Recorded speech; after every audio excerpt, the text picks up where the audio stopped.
10 out of 17. I'm going to go ahead. Oh, there it goes. I was going to refresh, but there it goes. All right. Hey, Debbie. Okay.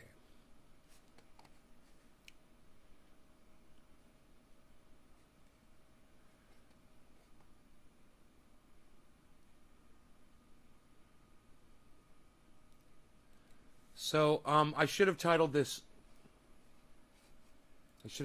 differently. This show, but that's okay. Okay, well, speaking of something... Is that Orca?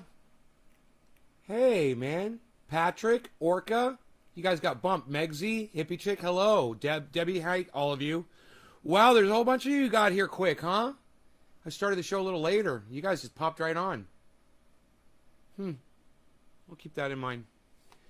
Let's get right with this. This is more medical misinformation provided to you by YouTube via Breaking Points. Sagar Enjeti is a libertarian. You know, people like libertarians, they like to try to claim, like people like me, that we're scared of COVID, but they're scared of the fucking vaccine. And they're scared of a little booster shot. And somebody came in here yesterday and we said we've had 5 billion vaccines administered and only 6,000 deaths, which is 0.00023%. Or something like that. Or 0.00012%, I think it was. Hey, Billy. Anyway, it's very safe. And chances are you're not going to die from it. But there's people that are out there trying to say that I'm the pussy because I went and I got the vax that they're so fucking petrified of. And I'm the pussy.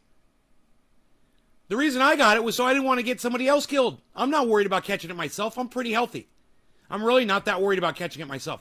I'm worried about me giving it to somebody that's going to die from it, like my elderly neighbors. You know? So when I get vaccinated, I don't do it for me like stupid fucking cunt Sagar Enjeti does. I do it for everybody else. You know? But anyway, I've digressed. Let's get on with Sagar, and you guys can see what a fucking cuck bitch he is. All right? Listen to all the misinformation this motherfucker's about to spread. Thing where people... With his high, squeaky little, no testosterone, fucking hasn't ever fucking hit puberty voice. Should be asking a wakey, wakey, folks. Welcome to the garden. Whole lot of questions. There's some pretty big news that has been coming news. out. We already brought you that the Biden administration is going to be recommending booster shots for all Americans. But buried within that is some new data from the CDC, morning. Which is a pretty bombshell revelation, which I think they're downplaying and don't necessarily want to talk about. So let's put this up there on the screen. So the CDC says that there are 3 studies on Wednesday, according to them, that provided evidence that booster shots would be needed in the coming months, predicated on the idea that early data shows suggesting a rise in breakthrough infections and a smaller increase in hospitalizations amongst vaccinated as Delta variant spread in July, citing a decline in efficacy of the vaccine. Now, the certain decline in efficacy is disputed.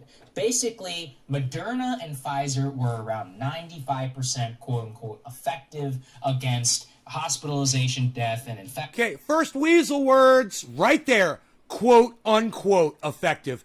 No. It's not quote-unquote effective, you fucking lying, misrepresentative, fucking straw-manning, cherry-picking piece of fucking cunt shit.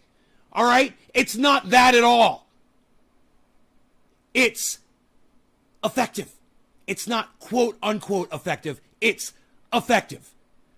All right? Not quote-unquote effective. And that's where this little fucking cunt starts off. Already. Dropping a little piece of straw. Well, it was quote-unquote effective. And she sits there and lets him fucking railroad the truth all day. In fact, you know what? She's the cuck here because she's watching him fuck the truth right in front of her. She's the cuck bitch.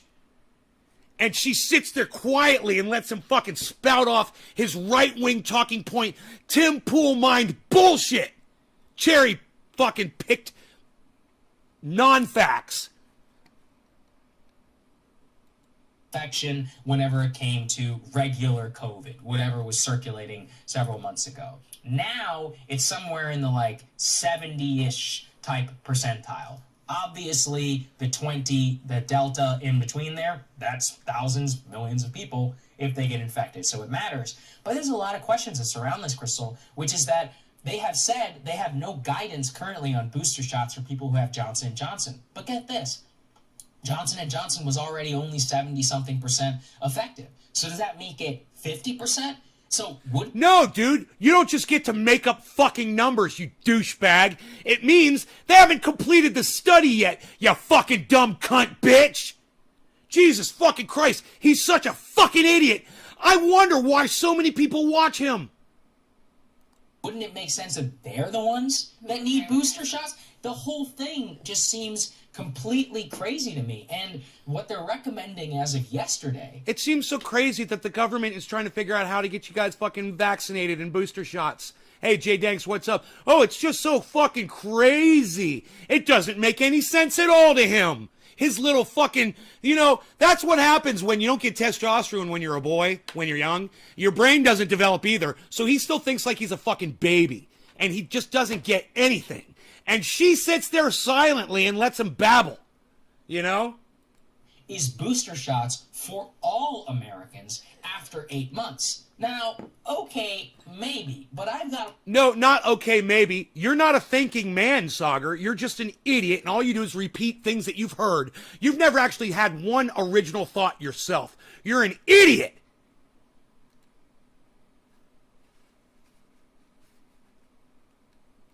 Would be needed in the coming months, predicated on new data from the CDC. I'm going back a little. It's a pretty bombshell revelation, which I think they're downplaying and don't necessarily want to talk about. So let's put this up there on the screen. Okay, so they posted information, but they don't want to talk about it? That's more straw manning. Dude, you're reading it off their fucking site. What do you mean they don't want to talk about it, you fucking liar? He's a fucking liar. Oh, they don't want to talk. Dude, he literally contradicts himself within 1 second of a statement. Listen to what he just said. Bombshell revelation, which I think they're downplaying and don't necessarily want to talk about. Bombshell revelation, which I think that BC, which is a pretty bombshell revelation with CDC, is some new data from the CDC.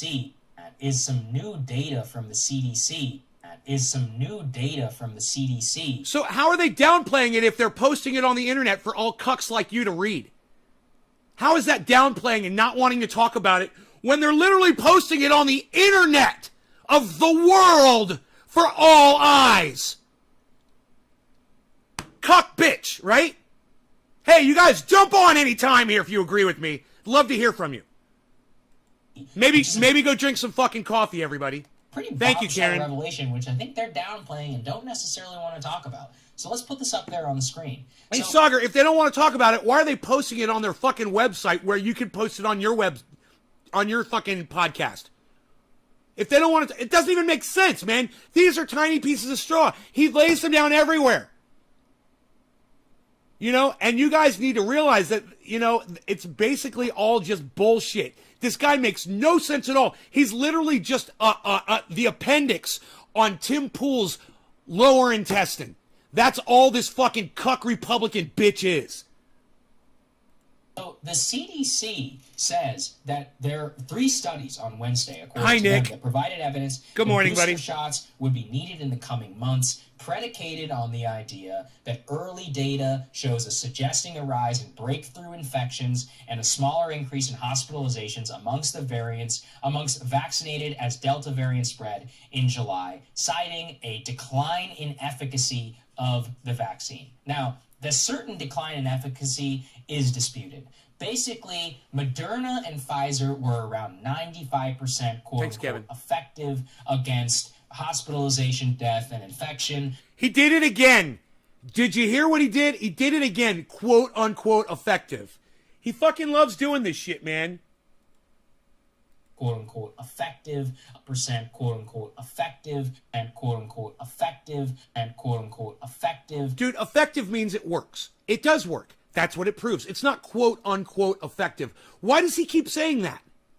Why does he keep saying quote unquote?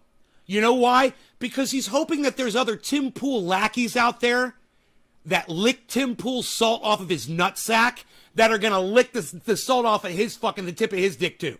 Yeah, he's hoping. Passive aggressive, no balls. Dude, this guy is just a liar. He's just straight up fucking lying. It's not quote unquote. That's a lie. It's not quote unquote. That's literally a lie when you say that quote unquote. It's taking the power out of the word. You know, when I want to say, hey man, I've got a quote unquote huge dick, ladies. Yeah, quote unquote. It's not to be taken seriously. You know, oh, I invented the air quotes. That was me. You know, when we're not being serious about things. $1 billion. Yeah, that means you're not being serious about something. So this douchebag is taking all the power out of vaccines and out of boosters. You know, at least he's attempting to, for his audience. He doesn't want his audience fucking playing into the fucking federal government's game. Let me tell you something, man. Sometimes the federal government's right about stuff. You know, speed limits, seat belts. Hey, man, you shouldn't drink and drive. You know, there's all kinds of cool stuff that the government actually does protect us from. This is one of them, and he's too much of a cuck bitch to realize it. He's so offended. He's so offended that they're trying to fucking help him. He's so fucking butthurt that the government, oh, how dare the government try to save lives? How dare you? Where's Enoch? Right, buddy? How dare you? Against hospitalization, death, and infection. Yes! This man is literally trying to kill his audience. Trendy Orca, thank you. This man is literally trying to kill his audience. Thank you, Trendy Orca. Yes! Yes, you guys are paying attention now. Exactly. He doesn't care if his own audience members die. Thank you, Kevin, because he's a cunt bitch. Thank you. Yes. Nay is a scientist on YouTube. Right, Golden Boy? Exactly. I'm a scientist. That's when you would use those quotes. That's when it makes sense. Exactly. I'm no fucking scientist, that's for sure. But that's when you would use those quotes. That's what that means. Regular COVID, whatever was circulating several months ago. Now it's somewhere in the 70-ish. Now he says whatever was circulating. Like, was it COVID? Whatever it was. I don't know. Do you guys hear all these weasel words and weasel terms this fucking weasel cunt uses and throws at his audience constantly? This guy's fucking famous, man. This guy's on a huge goddamn podcast with millions of views, man. And nobody gets to hear my little corner of the goddamn internet. Whatever was circulating several months ago. Now it's somewhat regular COVID, whatever was circulating several months ago. What? Into regular COVID, whatever was circulating several months ago. Regular COVID, whatever was circulating several months ago. Why does he state it like that? Whatever was circulating. Like, I don't know if it was, you want to call it COVID. Maybe it was something like a flu. Maybe it was whatever. I don't know. What do you mean, dude? You're not even making sense when you do shit like that. All he's trying to do is play to the fucking Tim Pool douchebags out there. You know, if you're just on the fence about this and you're not sure, well, you're going to love this guy. Because he's going to bring you over to the dark side, man, the Republican fucking side. You know, the view of, you know, government bad, vaccine bad, and if you get it, then you're playing into the government's hands, you know, and you're allowing yourself to be controlled by the government's narrative. Go. Now it's somewhere in the 70-ish type percentile. Obviously, the 70-ish. Yeah, I got the vaccine. As soon as I could, I got the vaccine. Fuck yeah, I got the vaccine. I got it. Fuck yeah, Moderna, double shot. Boom. Where was I with this? Ish? He was saying 70-ish. Oh, really? Is it 70-ish? Are those the legitimate figures, bro? 70-ish? Obviously, the delta in between-ish type, 70-ish, 70-ish type, 70-ish. Is it 79? Is it 71? Is it 75? What is it? You're not really doing your audience a service by obfuscating the numbers, by putting an ish after the facts. And that's more straw manning, cherry picking bullshit. He finds a fact, oh, it's dropped to 70, whatever. He doesn't give you the exact number to make it sound like the science is skewed because, if he obfuscates the number, then it means the science is obfuscated too. There's obviously something wrong there if he doesn't have the exact number. So he's going to say 70-ish to make it sound like, they're just throwing numbers out there. No, that's what he's fucking doing. He's just throwing numbers out there at people to confuse you and to make you think that the government's trying to control you. Because they're trying to stop a disease that's murdering folks. Type percentile. Obviously, the delta in between there, that's thousands, millions of people if they get infected. So it matters. But there's a lot of questions that surround this. So it matters? So it matters. So it matters. So it matters. So it matters. So it matters. So it matters. Infected. So it matters. But there's a lot of questions that surround this, Chris. Well, I don't understand. If it matters, why are you working so hard against it if it matters? Why are you trying so hard to pull it apart at every fucking turn? Every little tiny piece of straw that you could pull out. Why are you trying so hard, Soccer? Oh, because he's a right-winger. Because he's just like Tim Pool. Because he loves Republicans' nutsacks deep in his throat. That's what he is. He's a fucking Republic cunt. That's what he is. All right? Get it straight. He's not fucking independent. He's a right-winger, and all he's trying to do is gently shove their narrative down his audience's throats. That's it. God, this guy makes me fucking sick. That said, they have no guidance currently on booster shots. What makes me really sick is that, and you know what I'm about to say. Crystal sits there and doesn't fucking say anything. She just sits there with her perfect posture and her cute little whatever the fuck she's wearing that day, and her pretty fucking curled hair and her little fucking pursed lips and her fucking piercing but intelligent eyes, her all-knowingness, and says nothing! She's still kind of cute, though. In a really intelligent kind of way. Turns me on. I wish she'd just fucking stick up for the goddamn truth. Hey, Crystal, stick up for the truth, bitch! You're sitting right there next to a fucking right-wing liar! Correct him! Or bring me on your show. Let me do it in my special, gentle way. What do you guys think? Would you like to see me and Sagar and Jetty go at it? Who would like to see me and Sagar debate this bullshit? I'll fucking rip him apart. He's got no facts. He's got 70-ish. That's what he's got. That's what he's going to bring to the table. 70-ish. And I'm going to bring, dude, you've got no testosterone. You don't even deserve to be in the same fucking state as me. Even if it is Vermont. And Johnson. But get this. Johnson & Johnson was already only 70-something% effective. So does that make it 50%? So wouldn't it make sense that they're the ones that need booster shots? Dude, when this motherfucker sits here and tries to do science in real time, on the air, with witnesses, it is the most hilarious thing in the world. He thinks he's goddamn Bill Nye the fucking science cunt. Look at this guy.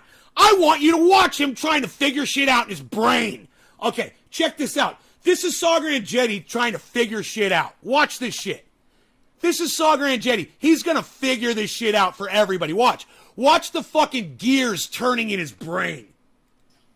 Johnson & Johnson was already only 70-something% effective. So does that make it 50%? So wouldn't it make sense that they're the ones that need... So wouldn't it make sense that they're 50%? So wouldn't it make sense that they're the ones 50%? So wouldn't it make sense that they're the ones? So does that make it 50%? So wouldn't it make sense that they're the ones? Dude, you're a fucking idiot. Nothing that comes out of your mouth even makes sense anymore. I don't understand how you get to be on a fucking show. Why does this cunt get to be on a fucking show? That need booster shots? The whole thing just seems completely crazy to me. And yeah, hey, YouTube, where's your medical misinformation fucking disclaimer on breaking points? Did you hear what Sagar just said about booster shots? Holy fucking shit. Hey, man, I bet you I'm the one that gets penalized for medical misinformation because I'm just showing this on my video. But they're not going to get in trouble at all because they can say whatever the fuck they want because YouTube sucks their dicks. But let's listen to that over again. What they're recommending is completely booster shots. The whole thing just seems completely crazy to me. Ones that need booster shots, the whole thing makes sense that they're the ones that need booster shots. The whole thing just seems completely crazy to me. I was almost, for a second, there was almost as if Crystal was looking at the camera like, can you believe I'm sitting next to this fucking moron? Did you guys see that? Look at the way Crystal's looking at the camera right there. She's looking at us. And she's going, are you hearing this guy? Because I'm not in a position to where I can really call him out for the cunt that he is. But I hope that you guys, I hope that Trendy Nay is out there somewhere calling this cunt that sits next to me, this cunt right here that sits next to me, out for the whole world to see that he's a fucking liar. Look, has this guy convinced anyone in my audience of anything yet? I see I've lost a couple of you, but there's still a good number of people here. What's up, Chris? I was going to mention she looks like she's disagreeing with him for a second. I would like it if you would talk more on my live stream. Thank you. All of you. I want those comments, guys. I want to hear what you have to say about this. I'm trying to inspire conversation here. I'm trying to let you guys see how YouTube has subverted the truth out of me and gives these motherfuckers a platform that millions of people see every day. And I get, my 100 views. That should piss you right the fuck off. It should activate you into wanting to help me to get my voice out there more. To try at least. I try to prove this point every day on this show, man. I'm like a goddamn lawyer, but it's like I'm going to the same goddamn court case day after day after day, and the judge just doesn't seem to be showing up. And there I am pleading my case. No judge. No jury. Just me in a courtroom pleading my case every day. Nothing will ever come of it. If you guys don't activate, if you guys don't get on Twitter, if you guys don't start sharing the video and telling people about this, having a conversation on your own with other people about this, nothing's ever going to come of it. And cucks like this, they're going to get to be the ones that spin the narrative for the whole world. And they are literally telling people that the booster shots are bad. That's what they're saying. That's what he's saying. That's what he just said. He's like, well, who needs one? I mean, listen to the way he fucking says it. Johnson & Johnson. But get this. Johnson & Johnson was already only 70-something% effective. So does that make it 50%? So wouldn't it make sense that they're the ones that need booster shots? The whole thing. Did you hear his reasoning? He grabs fake numbers. He just makes shit up. Oh, 70. Does that make it 50%? Well, no, Sagar, it doesn't. You're not a mathematician. You're not a medical expert. You're not a scientist. And you're not even a fucking podcaster, man. You're a murderer. That's all you do is you murder your fucking audience with disinformation, man. And YouTube is a murderer too because they let you spread it. Fuck Google, and fuck YouTube, and fuck Breaking Points, and fuck Sagar and Jetty, and fuck all of his fucking fake-ass, phony fucking friends. Just seems completely crazy to me. And what they're recommending as of yesterday is booster shots for all Americans after 8 months. Now, okay, maybe, but I've got a lot of questions here because isn't it the elderly and the Hey, Sagar has a lot of questions, everybody. Sagar has a lot of questions. Sagar is the one that we trust to ask all the... Right? Are you listening to this? Like Sagar speaks for all of us. Do you trust this fucking cunt bitch? Do you trust this dumb cunt whose balls never dropped, who doesn't have any testosterone, whose voice still cracks every third word? Do you trust him? The man's penis is probably this big. Do you trust a man with a dick that big? I don't.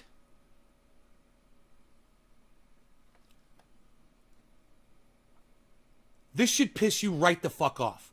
And every single one of you on Twitter that gives a fuck, you guys could tweet this at Sagar and let him know how I really feel about him. And you know what else you could do?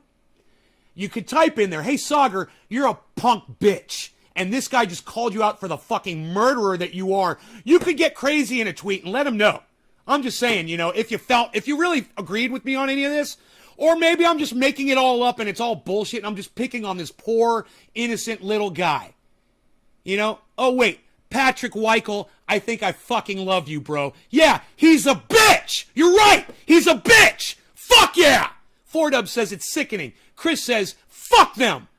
Nick Brown says, shouldn't he get a strike for medical misinformation? Yeah, he should! He should! He's saying that boosters are ineffective for people that have the goddamn Johnson vax, and he's claiming that Johnson went from 70 to 50%! He's an idiot! And she just sits there and says nothing! Compromised who probably need those booster shots, maybe even first. I don't know if... No, you don't know. Let's hear him say I don't know a million fucking times, because he doesn't know shit. They can even get them shots, maybe even first. I don't know if maybe even first. I don't know if I don't know if I don't know if I don't know if I don't know if I don't know if I don't know if I don't know I don't know I don't know I don't know I don't know if they can know if they can maybe even first. I don't know if they can. No, you don't know because you're not a medical expert. So why do you sit there and pick numbers out of your fucking ass, throw them at your audience, and act like you're a fucking scientist? This should piss all of you the fuck off that YouTube allows this bullshit. Yeah, that should piss you off. I get subverted and this bullshit gets out there for everyone to see, man. Hey man, they want to have a show. I'm okay with that. This is my problem, is that YouTube makes sure that everyone sees this fucking show. That's my fucking problem. And they make sure that nobody sees mine. That's my fucking problem. You guys should be fucking mad as fuck. They're literally helping kill people. YouTube, Google, they're literally spreading medical misinformation that people are going to believe because it comes from a trusted source. Breaking points. You know, they've got a video screen behind them, so they must be real reporters with real fucking information and data to back up all their bullshit. God, man. I swear I could produce a show like this so easily, and I just won't do it. I refuse to fucking do it. And even get them. The guidance on this still remains clear. They said, oh, well, we still need the FDA. I think that the rollout of this has been a total and complete disaster. They're saying 8 months. The rollout of this has been the FDA. I think that oh, well, we still need the FDA. On this still remains clear. They said, oh, well, we still need the FDA. I think that the rollout of this has been a total and complete disaster. Really? 5 billion vaccines administered. And that's a disaster? There's only 8 billion people on the planet, Sauger. I'd say we're doing pretty fucking good.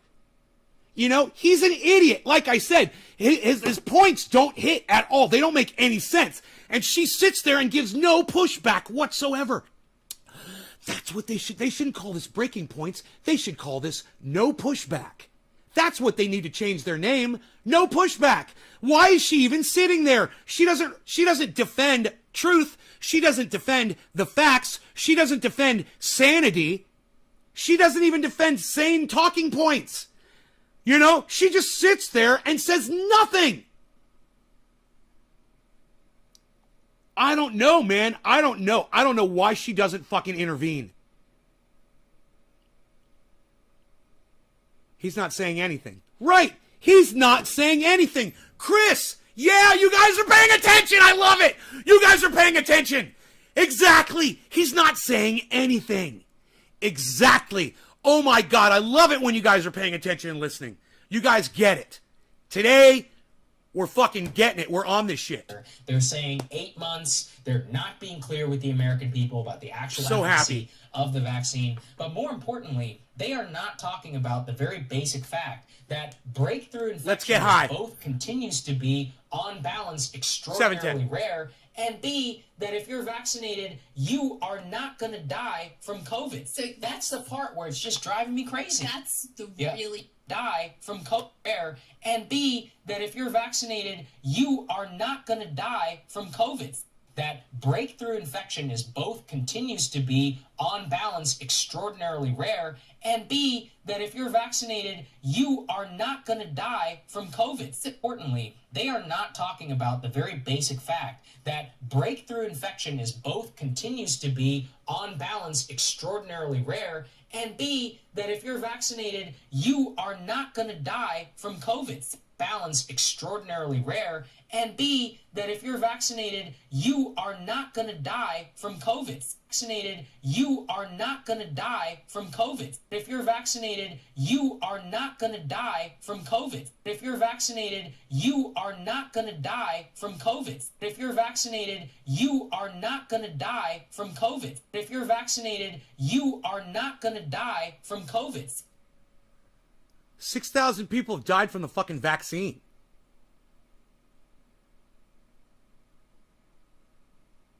So, I don't even understand how he can get away with making a statement like that. I'm sure people have died from COVID that had the vaccine. Can you not find one case? And I'm just going to put this on my audience. How many people have died from COVID that had the vaccine? You guys find me that number and report back to me in the chat, please. Okay? Billy Ballantyne, I'm looking at you, bro, because you always do my research for me. I would love it if more of you guys would pull up your Googles and find out this information. Get me a number. Okay, guys? Help me out on this show, all right? Be like a little mini producer for me for a second. And go find out, all right? Y'all can be producers of the show right now. Go find out that information. How many people have been vaccinated and died from COVID? I'm certain it's not zero. 6,000 people did not die from the vaccine? Really, Chris? Well, someone just came in here yesterday and claimed that bullshit. How many people have died from the vaccine? Let me know. Let me know both of those numbers, okay, guys? Let me know. You guys go look it up and let me know. So that's the part where it's just driving me crazy. That's the really, really key point. And by the way, it's not just us who are raising these questions. There are a lot. Yes, this guy is dumb. Let me tell you something, Silver. The only thing he knows how to do is interview people and ask questions. He never listens to the answers. He doesn't pay attention to facts. He has a problem with just basic rationalizing. Let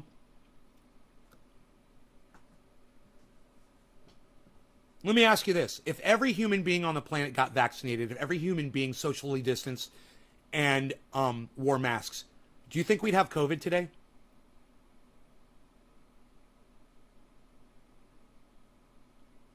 I'm detecting a massive lull in my chat right now.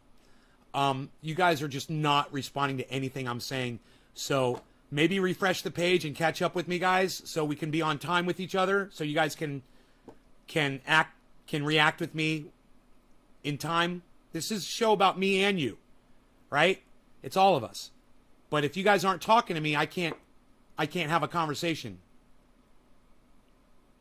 You guys aren't typing anymore. All right. And Megsy just says cheers. Okay. All right. A lot of experts who are saying maybe booster shots for the elderly. Yeah. Maybe people. Chris, thank you for looking up the numbers.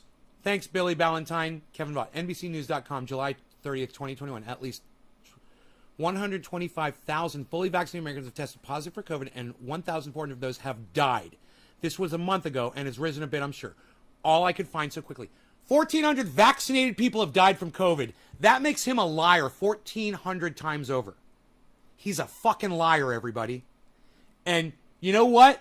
That's medical misinformation, and that should be taken down by YouTube. They should fucking put a notification under the video to give people the real information. But they're not going to do that because that's breaking points, and nothing they say is untrue according to YouTube.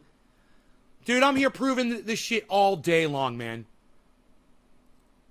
There are almost 7,000 reports of people dying, but that's not accurate at all. Well, Chris, 3,000, however many. I'm sure some people have died from the vaccine. It's unavoidable.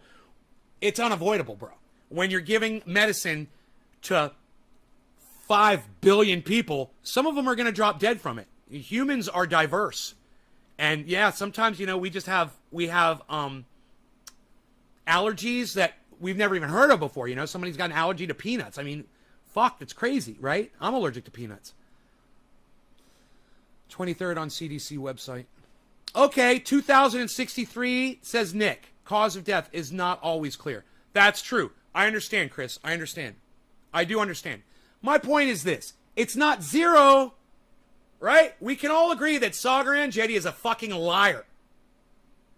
He's literally just lying to his fucking audience all the time.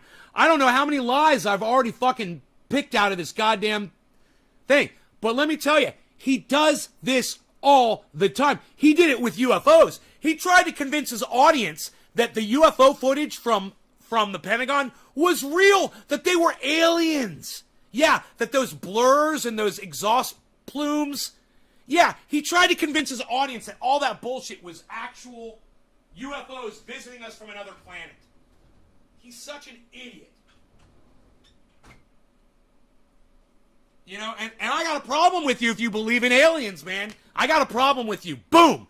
So if you're watching this show and you really believe, if you're convinced that there's aliens here, or that they visited us, or that you've seen a UFO, I've got a serious problem with you, because you're just like that dumb cunt over there, Sagaran Jetty. You're just like that dumb cunt.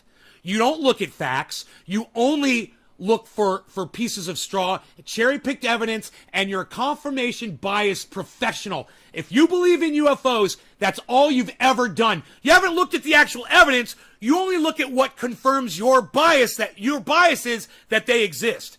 And to confirm that bias, you only look at convincing evidence. You don't look at the shit that actually is debunked, do you?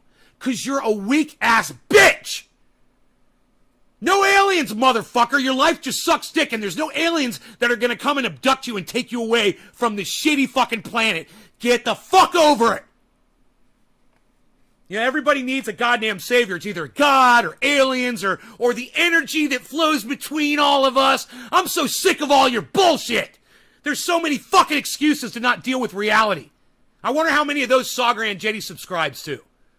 In nursing homes, maybe people who are immunocompromised, the entire population what's up? Doesn't really support that this is necessary. Why? Tinfoil hat turds. It is true that they are finding, at least in these few studies, let's do a dab, that vaccine efficacy wanes over time in terms of breakthrough infections. However, the thing we really care about, severe illness and death, hospitalizations and death, there continues to be very strong efficacy with the vaccine. So just to read this piece from the New York Times, it says, taken together, the studies show that although the vaccines remain highly effective against hospitalization and deaths, the bulwark they provide against no longer regarding cannabis substance for all children in the past few months. So what does that mean? That means you're more likely to get... is she going to extrapolate? So what does that mean? She's... That although... Oh, everybody, Crystal's going to extrapolate for us. Let's hear her extrapolate. Although the vaccines remain highly effective Cheers. Against hospitalization and deaths, the bulwark they provide against infection with the virus has weakened in the past few months. So what does that mean? That means you're more likely to get a breakthrough infection, but it's going to be relatively minor. Yeah, it's like going to be Greg like Abbott having a right cold, having a minor flu, like Greg Abbott, the he has governor no of Texas symptoms. is experiencing right now. That is the data that we... He has no symptoms. You hear that? How do you know it's fucking Greg Abbott? You think he's going to be honest about his symptoms? He trusts a Republican to be honest about his COVID infection?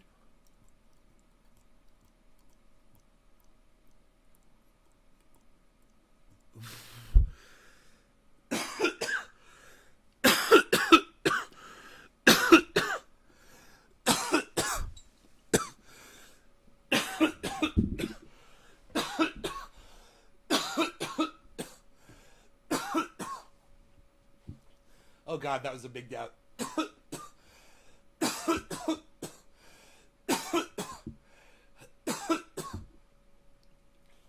Oh my God. Dab sweat. Dab, sweat, and tears. What? Oh, hashtag dab, sweat, and tears. I fucking love it.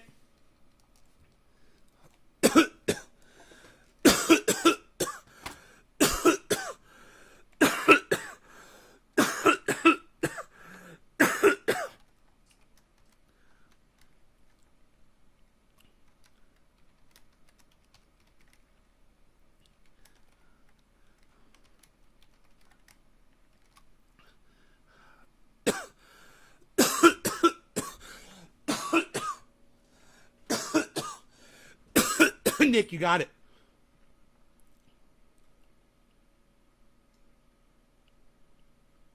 You got it. You got it.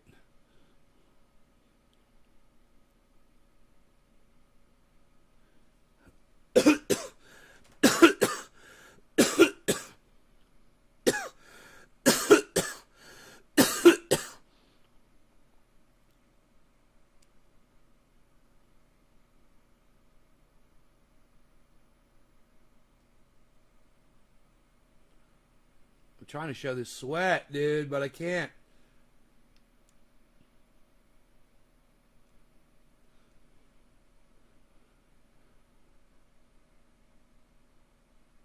Why won't it? Oh, there it goes.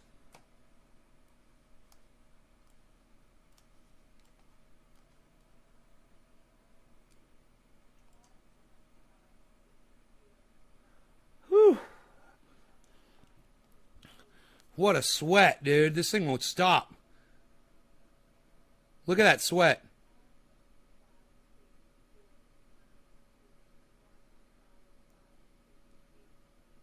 Holy shit.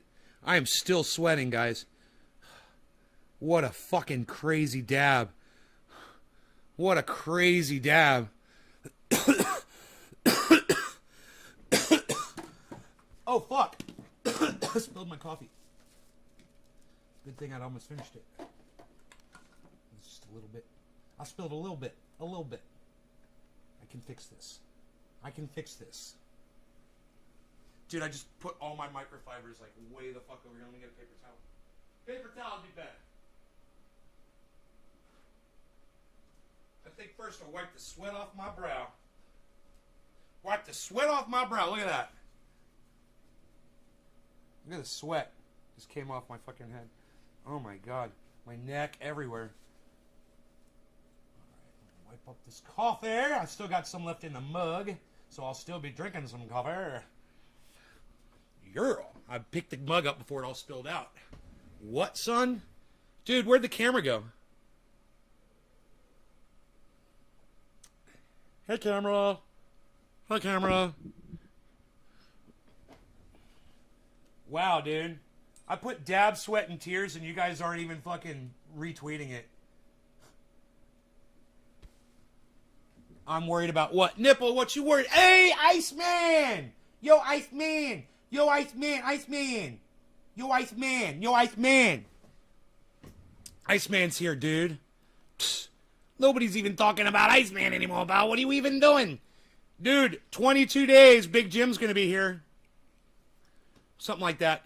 He called me yesterday. He's like, 22 days. I'm like, right on, bro. If you want to come out, brother, you know your bedroom awaits, sir. With your mountain view. The smoke is all gone. Blue skies, bro. It's pretty. It's pretty. 75 degrees outside. What? What are we doing? A dabby? What are you at work, son? You can't dab if you're at work. What are you doing? Nobody's dabbing at work anymore, pal. Nice. Kaveffi. I'll be out towards November. Be out. Mentally, I'm in the glass section of a 90s Denny's, the glass section.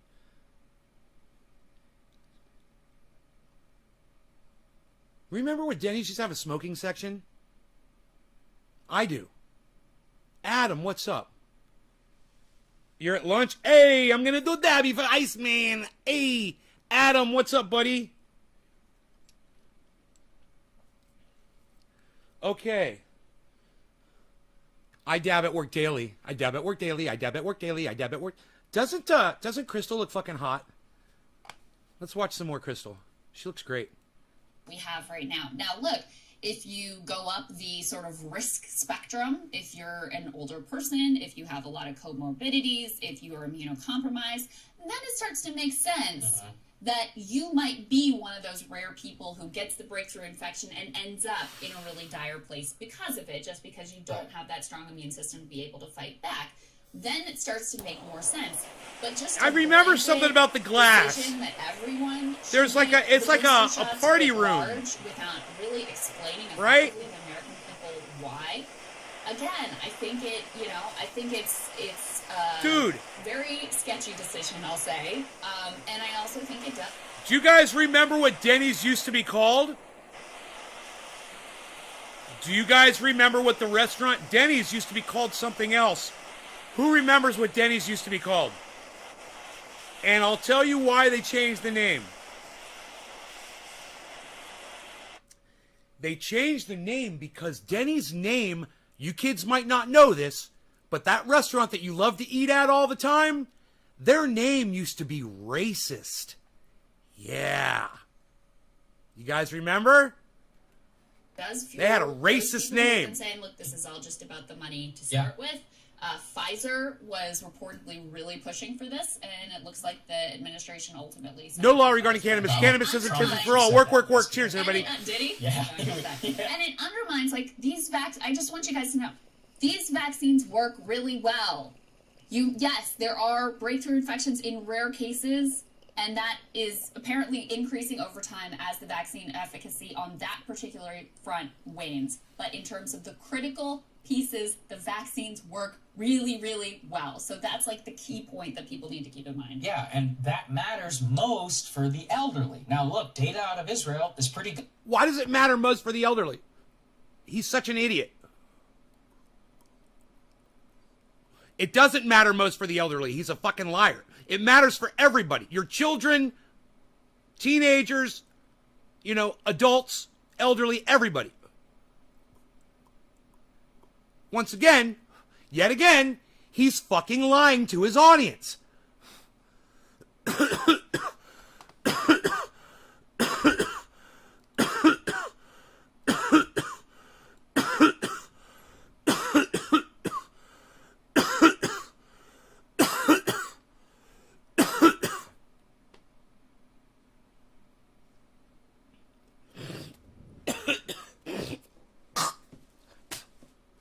Maybe it was Perkins. Was it Perkins that had the racist name? Maybe it was Perkins, my bad.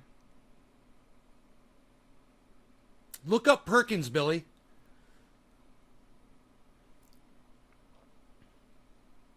Or maybe that one just totally went out of business because they had a racist name. I thought they changed their name to Denny's.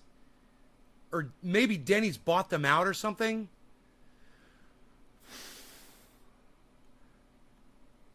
I don't know.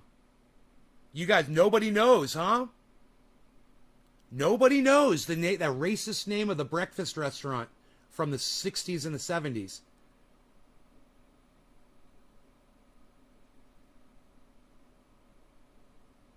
I don't even want to say the fucking name.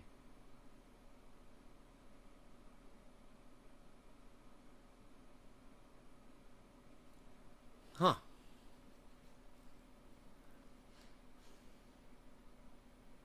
I thought it was Denny's, but I must have been wrong. Perkins is still open. Yeah, Ice, what's up? You're still here. Yeah, Perkins is still open. Look at Crystal all sipping on her coffee. All hot. Because her hot if you're coffee. Elderly and you watch the show, I recommend that you get a booster shot. 86% of... See, he's only telling elderly to do it. He's not telling everybody to do it. He's just telling the elderly. It was White Castle. White Castle's still open, isn't it? Isn't White Castle still open? Yeah, Sambo's. There's Billy's got it. Yeah, Sambo's, bro. You guys, Billy got it. How'd you get that, Billy?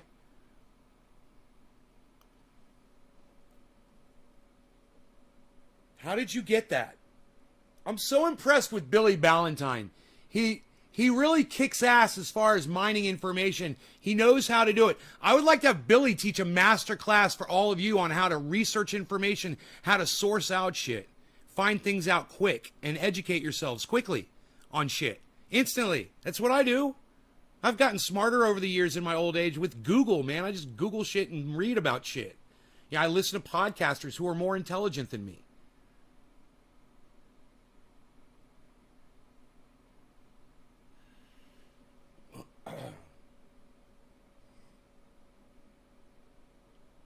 Billy, tell us how you came up with that. I'm really impressed right now. Are you guys all like, I searched racist breakfast joint 1980, scrolled it till I found similar story. Boom, Sambos.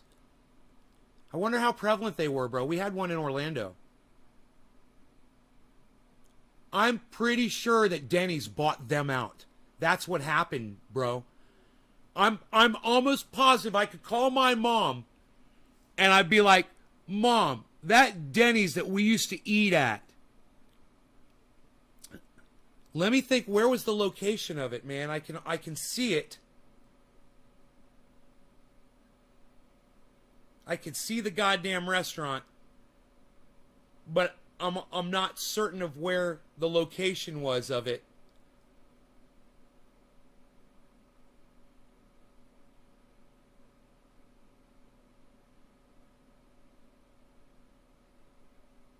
I want to say 1792 Castleberry. There was a Denny's, 1792 Castleberry somewhere. I think I could see the restaurant, but I can't see the location. Is it right there at the corner of 436 and 1792?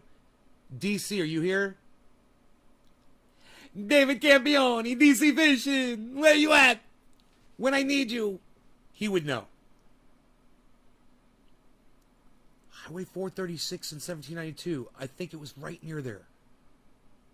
That used to be it.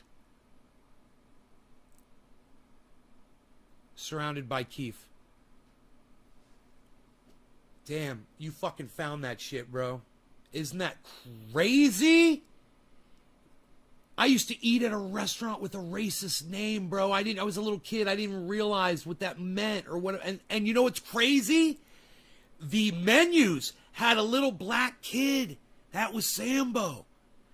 He was like their little mascot, like Frisch's Big Boy. And I never thought anything about that, you know? It didn't mean anything to me. I was a little kid.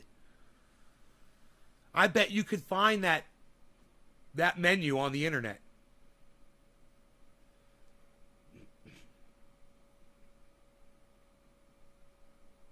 It was nationwide. It was nationwide. Does it say that Denny's bought them out? Dude, I could see that motherfucker. I can see it. I can see that Denny's. It keeps popping into my brain, man, but I think I got the location wrong. God, I wish fucking DC was here. He'd fucking tell me right now. Denny's got in trouble for being racist in their hiring. Yeah. I think I remember that. I think I remember that story about Denny's. I remember that shit. Kevin, right? You remember it now, right? We have racism. We've been basted in racism. We don't even remember it. It was almost like we were indoctrinated into it, man. And we didn't even realize it, you know, when we were kids. We didn't know, you know? What the fuck, dude? It's so fucked up. Food service denying providing inferior service to racial minorities, especially black customers, surrounded by Keith. Which restaurant refused to serve blacks and then got fined for it? That was in the 60s, man. That was common for restaurants to not allow black people in. It's fucking crazy, man. They had my father grew up around all that racism in Florida, in Orlando. Signs, water fountains that only white people could use, bathrooms that only white people could use. In restaurants and out in public, all kinds of fucked up shit like that. You guys might not know about that stuff, but I've heard the stories from my father. You know?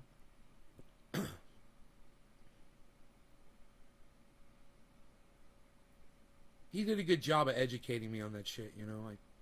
I'm glad I paid attention.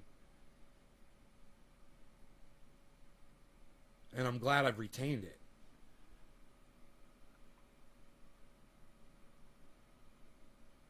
I mean, there might be just enough time for humanity to get over all this bullshit. Racism. There might be time. Or at least for a lot of it to die off. But I just think the media goes about it the wrong way. Especially corporations that produce commercials. And they know that those commercials run on big news stations where there's millions of people watching every day. And they try to, they select actors and actresses based on their race. You tell me that's not fucking racist right there. That these advertising agencies, they're literally looking for a certain person of a certain color for a certain role. Because that's the way it is. Sanford, Fridays was white night, Saturdays was black night. Sanford Plaza. Really, Dan? I didn't know that. White night and black night. Wow, man.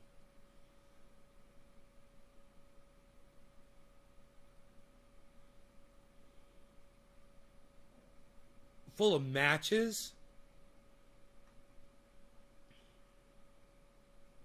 It's bad. I'm glad you guys are remembering that. I'm glad you guys are thinking back to that shit. We have a history. And when I heard Tim Black talking about reparations, you threw up. I feel like throwing up right now. Nippleton, I feel like throwing up right now. Literally. I've been fighting it for the last few minutes since we started talking about this. It makes me sick to my stomach. I'll smoke some cannabis and that'll settle my stomach.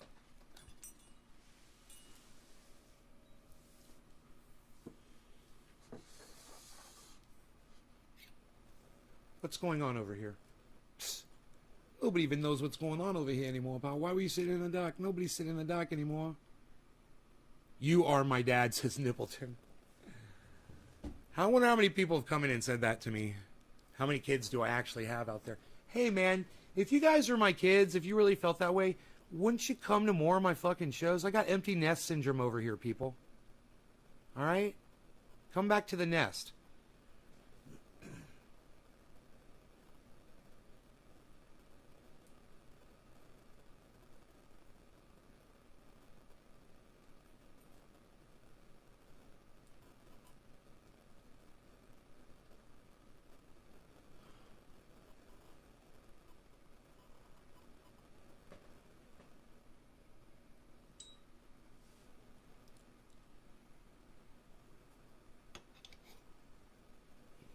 Today's Monday. Bitcoin's making a steady climb upward.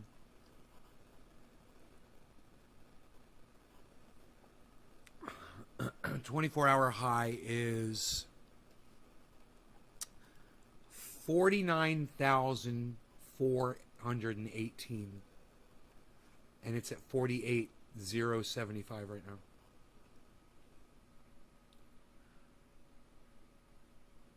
Really racist before Martin Luther King was terrible. It did take a few decades to really turn things around, in my opinion.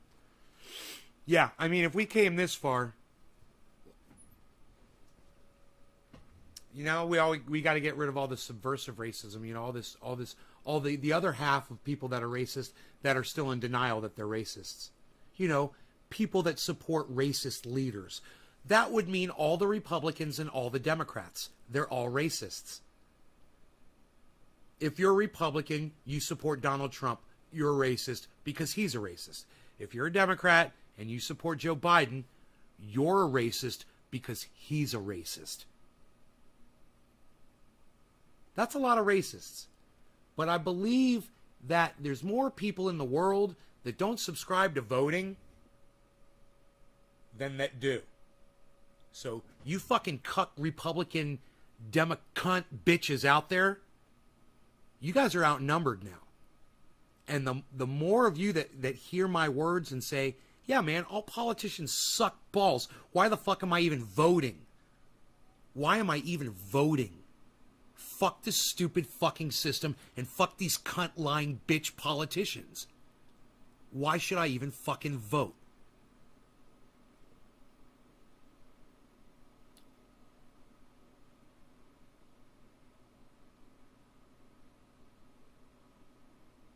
You should learn how to go off grid. At all financial levels. Whether you are completely homeless without a penny to your name, or you've got a good financial situation going on. Either way, you need to learn how to go off grid within your means. And you should start working on that. Start educating yourself by watching videos on YouTube and learning. You know, watch some people that camp, that go off grid, that live out they build a log cabin. You might need to secure a chainsaw. You know, you might have to be able to get a fuel tank and, fill it up with some fuel so you'll have enough gas and oil to run your chainsaw. And don't forget the chainsaw also takes a special kind of oil that lubes the chain. And you're going to need that kind of oil too. It's really sticky. It's like molasses.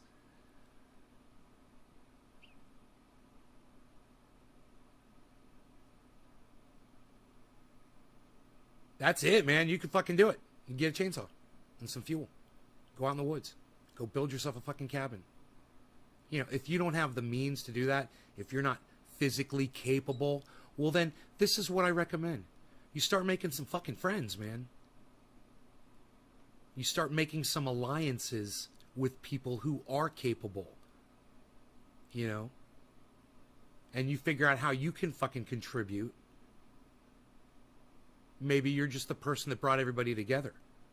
Maybe you're just the genius that watches this show. There's only 14 of you.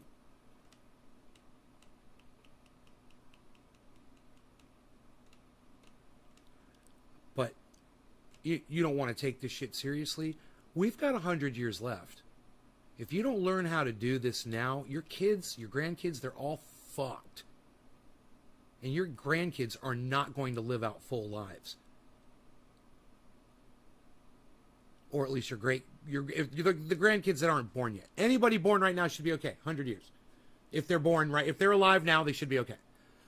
Your great grandkids are fucked. They're going to get a 50-year life. Maybe 60 years. Tops. And the last few years are going to be shit.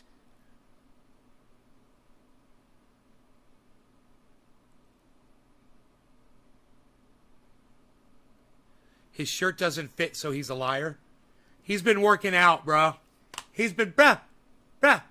He's been lifting, bruh. Yo, what you benching? Yo, what you benching, bruh? Yo, what you benching, bruh? He's been lifting, bruh. Effective in preventing infection amongst the elderly, according to the new Israeli data. That looks pretty good to me, but I can't tell you, Crystal, about how many people who are vaccine hesitant have been joking and creating memes around booster shots for months, being like, oh, when... Well, this is because of people like you, Sagar. You put out all of these pieces of straw, and then you wonder why people are taking your fucking football and running with it. Hey, Tommy Lewis, what's up, brother?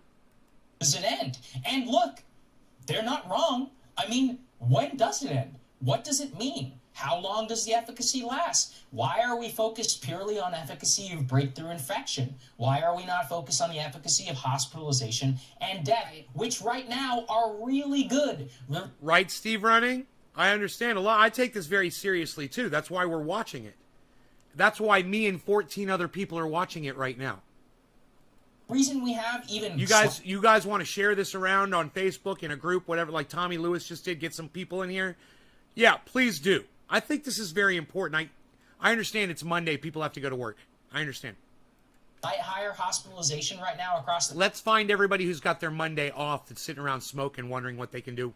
Like, on Twitter's a great place to find people who are just available. They're just sitting around at home tweeting and shit. Find those people. Say, hey, come on over to the show. Check it out. Give them a personal invite. The country is what reason? It's amongst people who aren't vaccinated, and they made their choice. That's on them.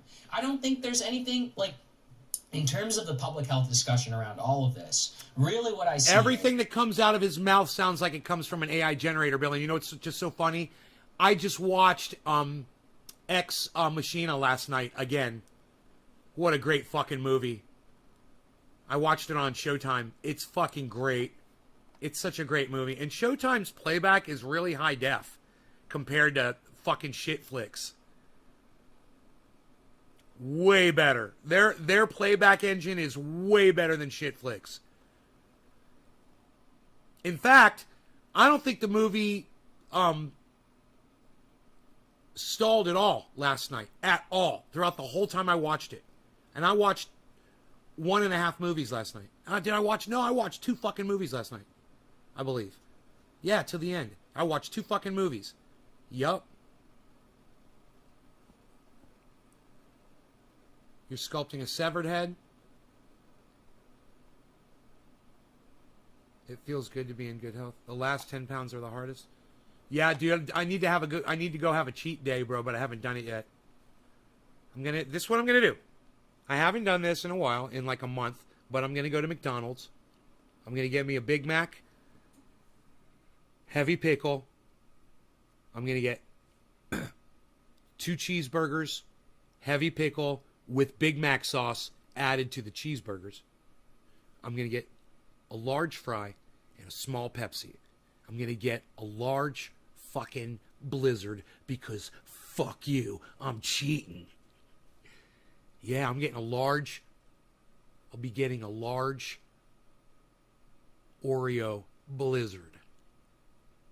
I'm going to slam so much fucking sugar into my body, it's just going to go like, fuck you. And my gears are going to start churning again. Yeah. You know what I'm saying, bro? You make me want to shout, get my hands up and shout, get my feet up and shout. A little louder now, a little bit louder now, a little bit louder now, a little bit louder now. You make me want to shout. Wait a minute. Ooh, I've got to do my leg lifts and work on my belly and try to get my stomach burning and a churning, ready to go. You know, sometimes if I just think about a Big Mac, my body will just kick in and I'll start losing weight. I'm making you hungry. When you're done eating, watch this Breaking Points again and you'll just puke it all.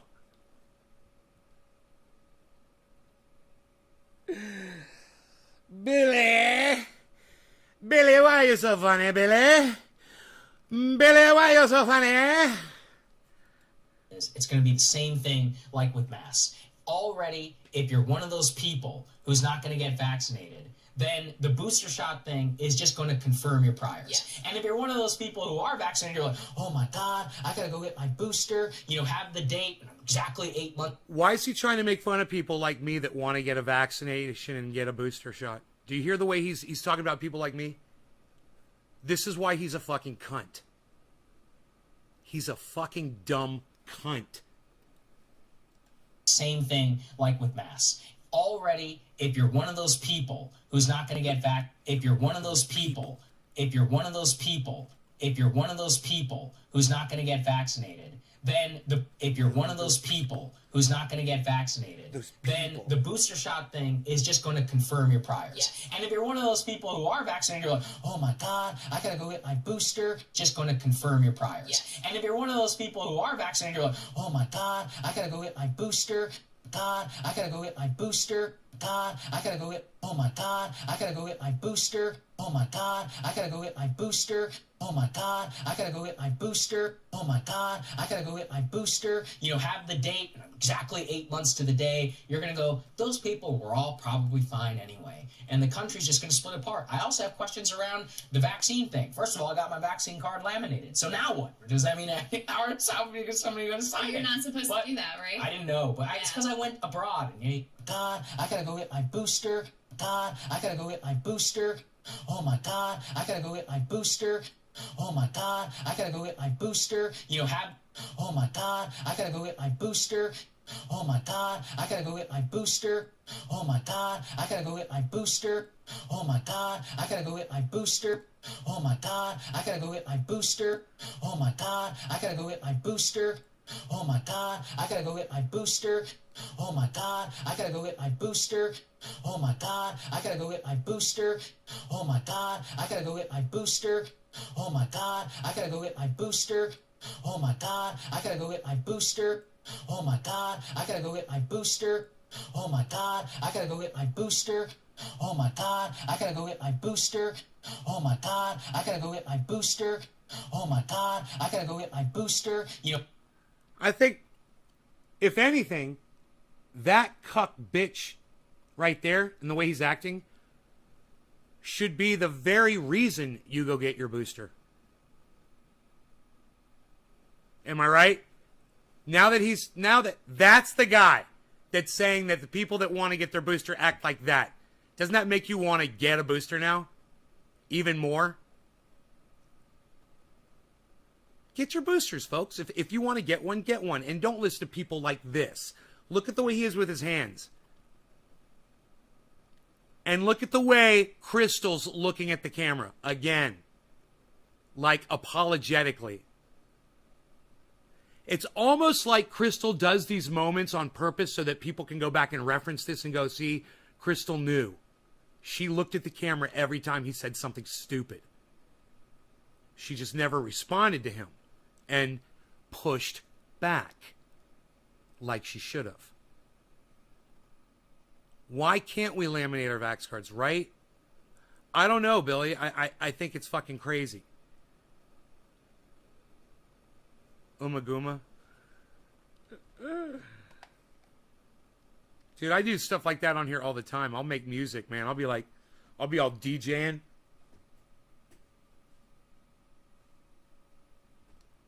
Have the date shot thing is just going to confirm it. God, oh my God, oh my, oh my, oh my, oh my, oh my, oh my God, oh my God, oh my God, oh my God, oh my God, oh my God, oh my God, oh my God, oh my God, oh my God, oh my God, oh my, oh my God,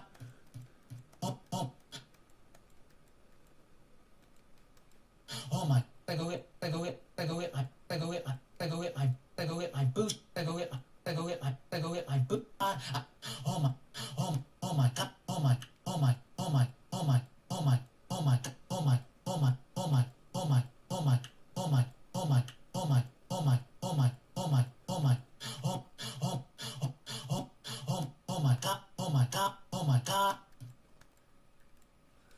God, I gotta go get my booster, have the date, exactly 8 months to the day. You're gonna go, those people were all probably fine anyway. And the country's just gonna split apart. I also have questions around the vaccine thing. First of all, I got my vaccine card laminated. So now what? Does that mean how is somebody gonna sign it? You're not supposed to do that, right? I didn't know, but it's because I went abroad and you can't take it out. It was getting all ratty. But the real thing is, how does this apply to the vaccine passports? Places like San Francisco, where you're going to need, a booster shot in order to go out and eat. 2 shots enough? What about? Hey, man, I don't care. Am I going to need a booster shot? I don't care. I'll go get it. Is that going to help me? Probably. So I'll go get it. No big deal. I'm not worried about it. It's the perfect amount of time to do that for. About New York, same thing. I mean, this is where things get real dicey in terms of what you're going to force people to do, what not, what the metrics are, and the American people just want answers. Do we care about breakthrough infection? If we do, make the case. I haven't heard a good case yet. Why exactly we should care more about breakthrough infection? Do we care about breakthrough infection? If we do, make the case. I haven't heard a good case yet. Case. I haven't heard a good case yet. Case. I haven't heard a good case yet. Case. I haven't heard a good case yet. Case. I haven't heard a good case yet. Case. I haven't heard a good case yet. Case. I haven't heard a good case yet. You haven't heard a good case yet?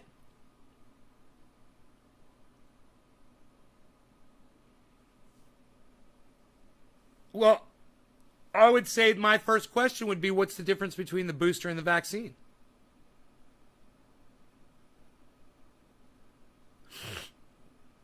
That would be my first question. What's the difference between the booster and the vaccine? Is it the same fucking thing?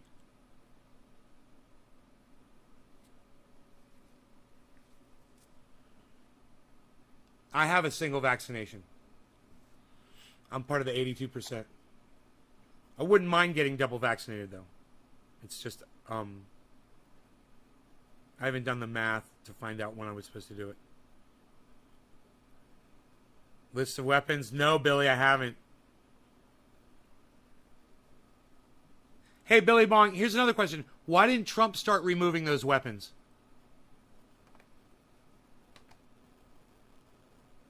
And why did Trump release fucking 500 Taliban? Or 500, was it ISIS? 500 ISIS fighters. Whatever the fuck he did. Or 5,000. I'm sorry. You know, they're all fucking corrupt, bro. All of them. Fuck them all. Don't vote for either. You're a racist if you vote for either Biden or Donald Trump. Don't vote for any of these fucking douchebags. Fuck them. We were just talking about that before. Why exactly we should care more about breakthrough infection when every single American on the planet has the ability, whenever they want, to go and get protection from COVID from the worst symptoms. Trump said he was going to remove the weapons and he never did, right? Yeah, go blame that motherfucker, bro. Hey, Billy Bong Thornton, go blame Donald Trump. He said he was going to remove the weapons and he didn't do it. Look at that. I didn't even know that. Get rid of it, the less a potential for mutation. This is a time thing, too. Right? You're fucking my head up, bro. I thought you get the second one to go weeks after the first one. Second one, 2 weeks. Yeah, that's not the booster. You got to get 2 Moderna shots. It's different. You get 2 of those. That's just considered a single dose. Hey, yeah, Tara. You have to convince me Hey, firmly, Dom. given the fact that children, by and large, are not affected by this disease. Yes, I know they can get sick, but in terms of the children who have been killed by this virus, vast majority of them have the most insane comorbidity. Yeah, but what if one of those kids was yours, Sagar? Would you want everyone to get vaccinated then? What if you were the father of a child that was severe at risk of getting COVID and dying from it? From a lung disorder, or, you know, some kind of a immune deficiency. Is that fair enough to say, guys, that I think this right here really convicts him more than anything else, is that he doesn't even care enough about the facts to just look at the basic data to realize what he is saying right now. Do you guys want to hear him say that again? You want to catch that again?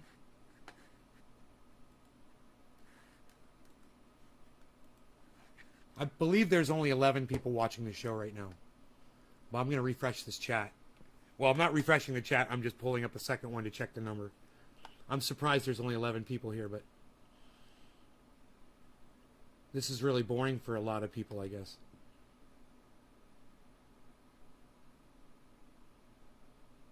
Yeah, 11. Okay. Good to know.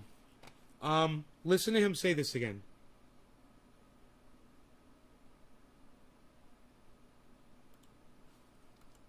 Given the fact that children, by and large, are not affected by this disease, yes, I know they can get sick, but in terms of the children who have been killed by this virus, vast majority of them have the most insane comorbidities, right? Like leukemia or lymphoma or something, which... Dom says, I'm making too much sense for some people. But Dom, that doesn't even make sense what you just said.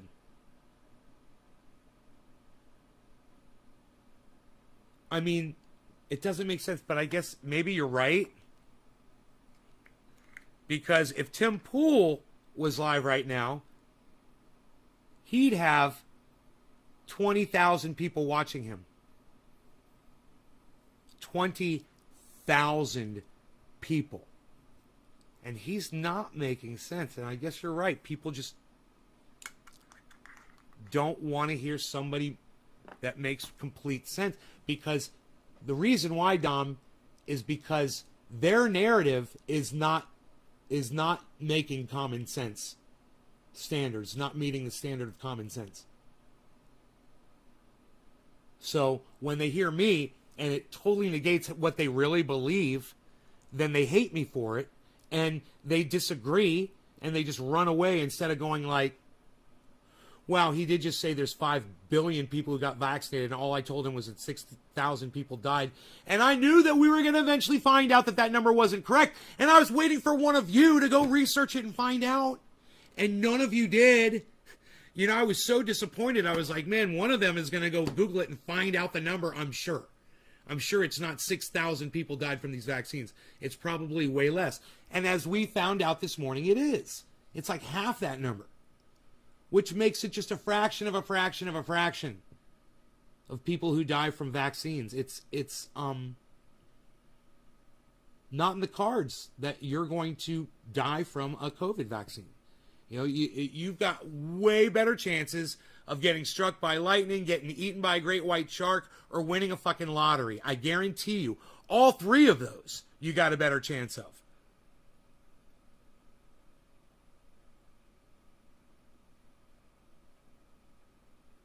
And I'm just doing this, people.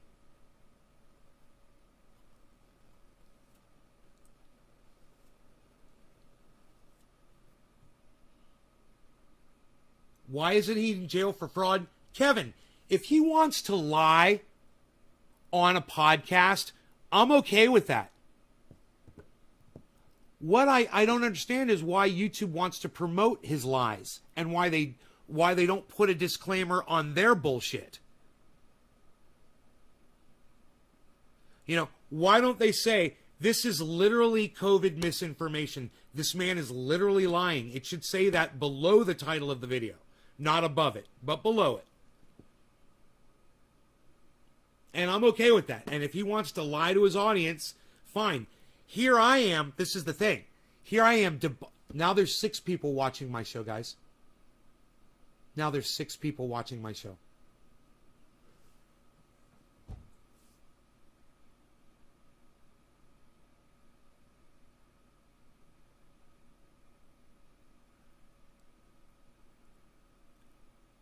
YouTube should definitely allow the debunking of the bullshit to proliferate equally.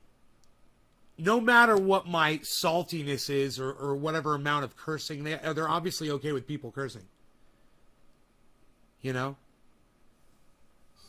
So, you know, I hear giant podcasters curse all the time. They don't get penalized for it. It seems like if you're in, you're in, and if you're not, you're not. But they want to really amplify this narrative. It's crazy. These liars, these fucking liars. And you know what? This is hilarious. Look at Crystal right here. They're just as complicit. Look at Crystal, guys.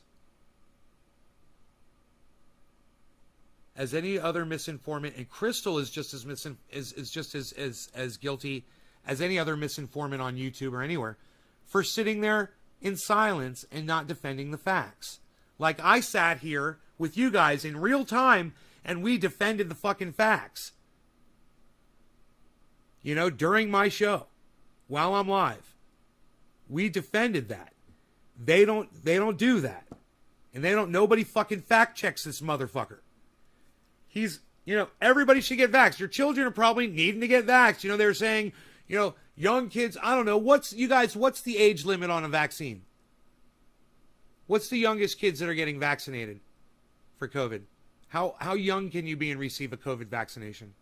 Google it. Google. There's 6 of you. Somebody Google that. 6 fucking viewers, man. I'm broadcast. Hey, thank you, Taro. 13 years old? Well, that's just fucking stupid. Why can't a 10-year-old? Oh, now you're saying 12. Why can't a 10-year-old? Why can't a 9-year-old? Why not? That's just fucking stupid. But, okay. 11. Dan's saying 11 now. 11.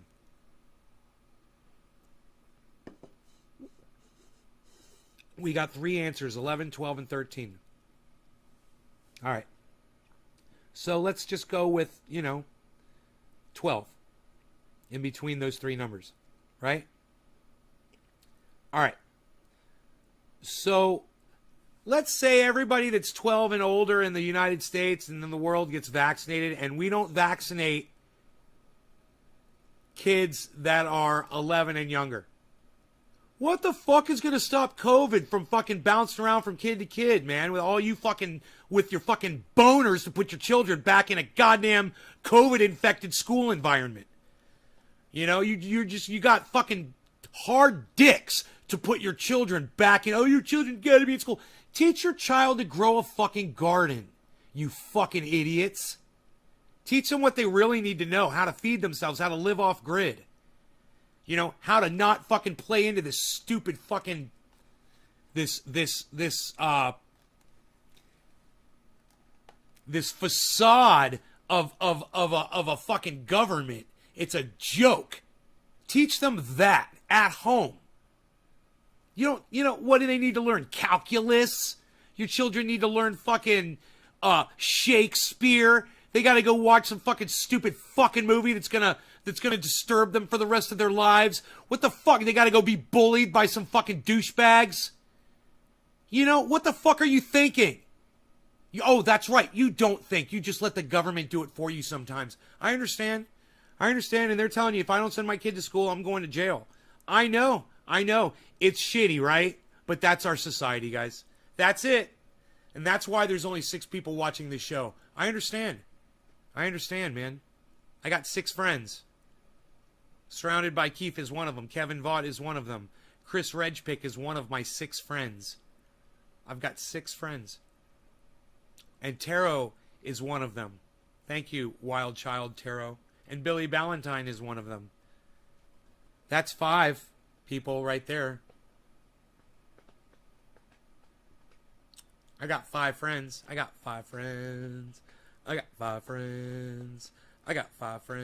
10 friends now. I got 10 friends. I'll be your friend, says Dan. Dan will be your friend. Dan Andrews, I'll be your friend. Dami Dam Dam. Yo, Nay, good show, says Dami Dam. $48,118 is where Bitcoin is right now. 48,100 basically. And it's slowly headed upwards. But it looks like Ethereum fucking shot way up.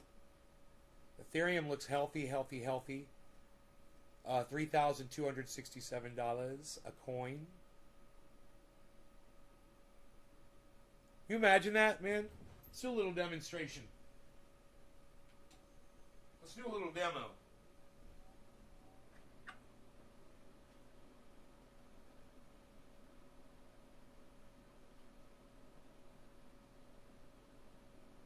Dope.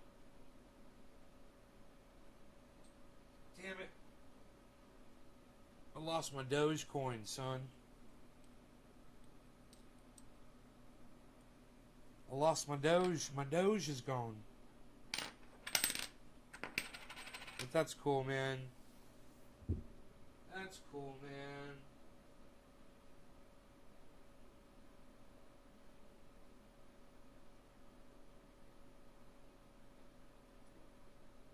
Litecoin. Doge. Oh, I found it. Alright, so.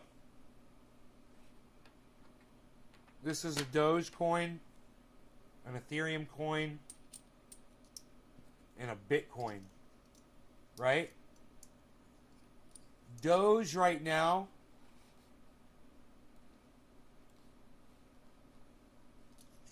this coin right here,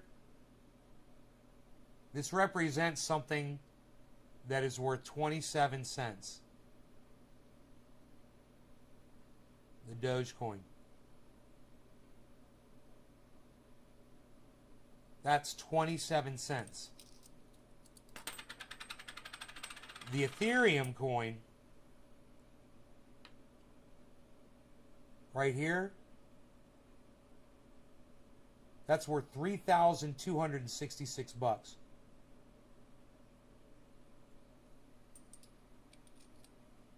And the Bitcoin right here,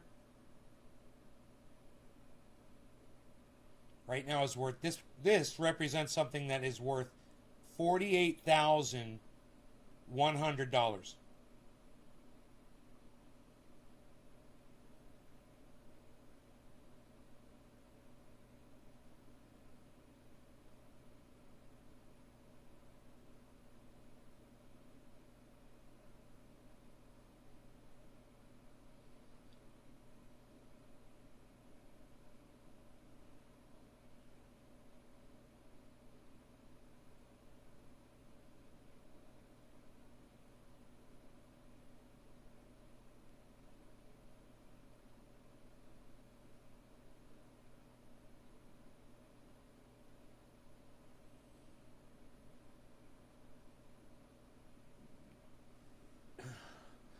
Now,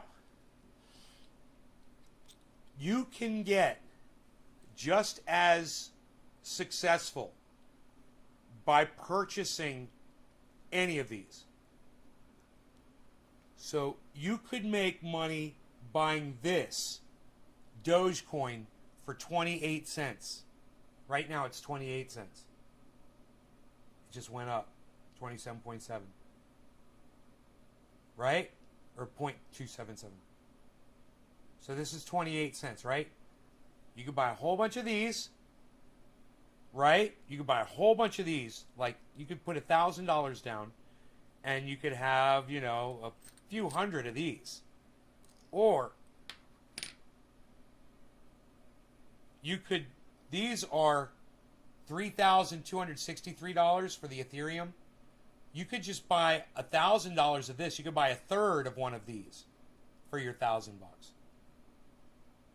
And with the Bitcoin, you could buy, even though it's $48,000 for a Bitcoin, you could buy just $1,000 worth of that. Now that would be 1/48 of what it's worth. Like if you just slivered off a 48th of it, that's really all you'd have. But with all three of those, they all have value. And it doesn't matter what the weight is for any of them. You can invest in any of them at any level. You can even get a little tiny amount of Bitcoin if you want. Or like get $100 of Bitcoin, $100 of Ethereum, and $100 of Doge. Right? So spend $300. Beezle! What's up, Beezle? And you could be just as successful on any of those, whichever you're most comfortable with. And that goes with all 10,000. There's like over 10,000 of those now. It doesn't matter which one you invest in. You can make money whether they're going up or going down. You should watch Carl the Moon on YouTube and learn all about that. And he talks about, you know, more advanced trading than what I do. I do long-term investing. And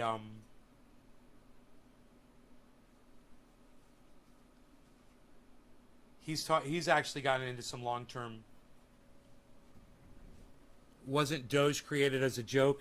Well, I don't know if you could really call it a joke. It's, you know, it was created off of a meme, basically. So yeah, I guess you could say that, you know, it was kind of a joke, but it was created so, you know, people would have something to invest their money in, you know. And it was created to see as an experiment to see if people would really do it. If people would buy into it. And it's worth fucking 27 cents now. Doge, 27 cents, 28 cents.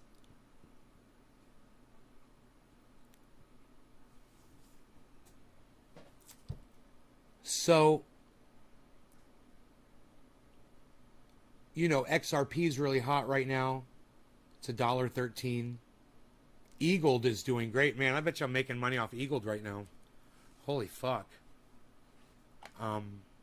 Eagled is at plus 20%. $165.89. Let me see what I bought Eagled at.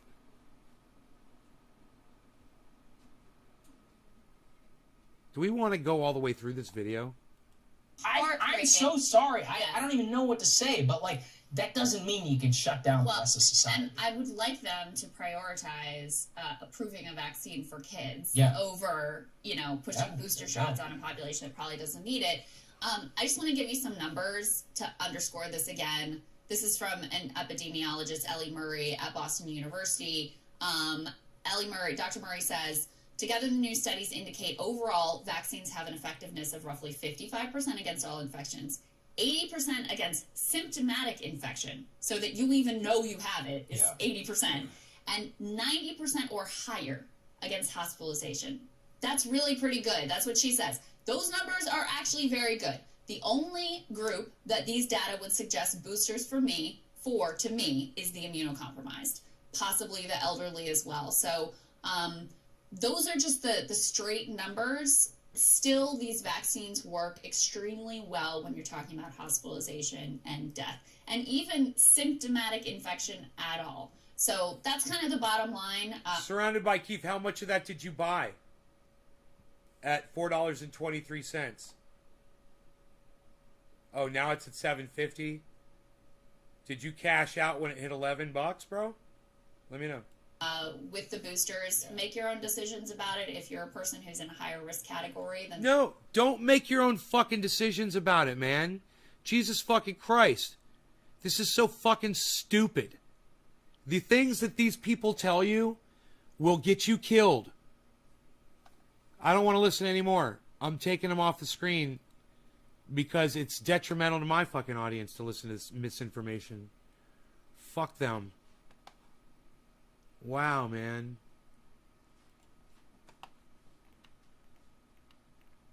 Eagled. I don't have a lot of it.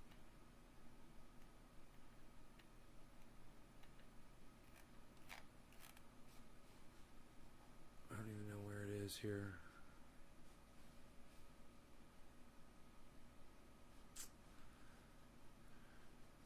Oh, they got this stupid... Oh my god, dude. They moved, like, your portfolio. It's so stupid, dude. Oh, there it is. They moved the portfolio button. Oh, Rogie, you want to go outside, buddy?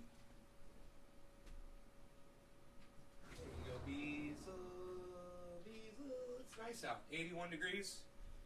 For now. Alright, Eagled. Harmony is, whoa, guys. Harmony is kicking ass. Making me some cash, man. Harmony. Holy shit. Engine is doing well, making me some money. Okay, Eagled. Dude, I bought Eagled way too expensive. I should buy some Eagled right now, man. Holy shit. It's kicking ass right now, and I bought in way too high on Eagled, but I don't have a lot of it. I don't hold a lot of Eagled. But right now it is Elrond. I'm just going to check it out here, see what it's doing. Because it is kicking ass right now. All of a sudden.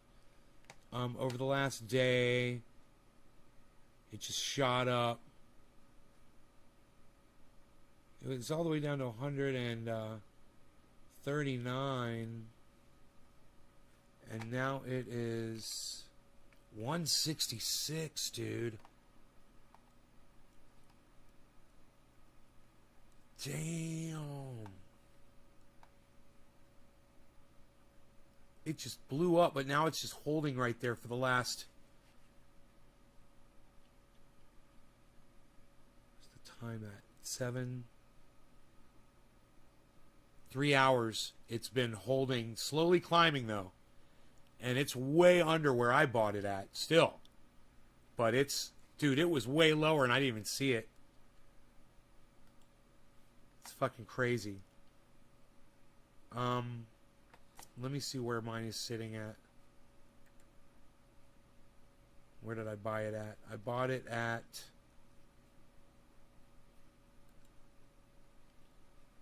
Binance.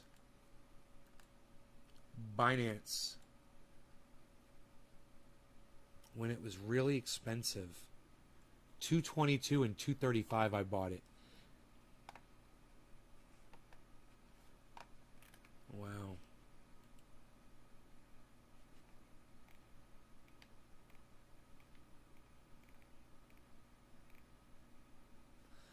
That would be one I would recommend. It's at fucking 20% today. 20% up today, guys.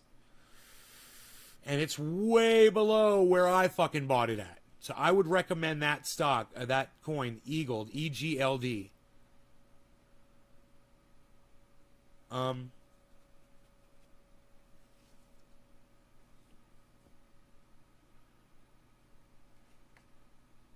There's stuff that's way down.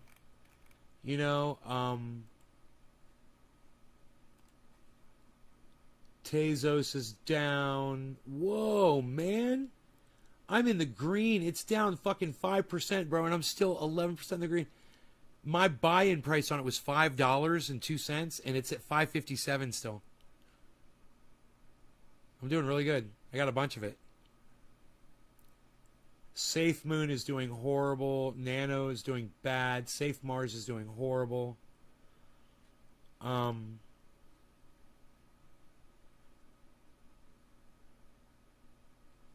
Internet Computer ICP is doing horrible. Neo is doing horrible. OMG. What the fuck's up with OMG, man?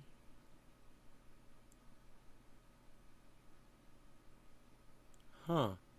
It's plus... Well, okay. I see what's up with OMG. Dude, it's down 1.5% for the 24-hour, right? My buy-in is $5.30. It's at $6.43. So I'm doing really good on OMG, man. What's funny is I don't have a lot of it. I've just got a couple $100 worth. Shiba Inu, way down on that. Qtum, doing horrible on that one. Okay, here we go, guys. Stellar XLM, guys. What's up with that? My buy-in on it is 41 cents, and it's at 33 cents right now. I got like $1,000 of that, so I'm down to $800 on it. It's Stellar XLM, bro. Let me look at it. Let me see what it's doing. Dude, it's in a dip right now. It's in a massive dip. Let me check the 7-day. Holy shit. Oh, it's over a 7-day dip. It's been dropping. 1 month, it's overall, it's an upward trend. 3 months. Whoa, 3 months is totally fucked, dude. 3 months is all in the red because it started in the green. And then it's working its way up. Let's go to 1 year. 1 year shot up in the middle and then back down and now slowly climbing back. Year to date. Man, I don't know. I don't know about XLM, guys. I wouldn't recommend it. It's making a climb up right now. If you were a day trader, you could probably... It's cooling off right now. Yeah, if you were a day trader, you could probably play with that, but I wouldn't recommend that one right now. I sometimes I get excited when I see them down low, but that one looks like it's terminally low. Let me see here.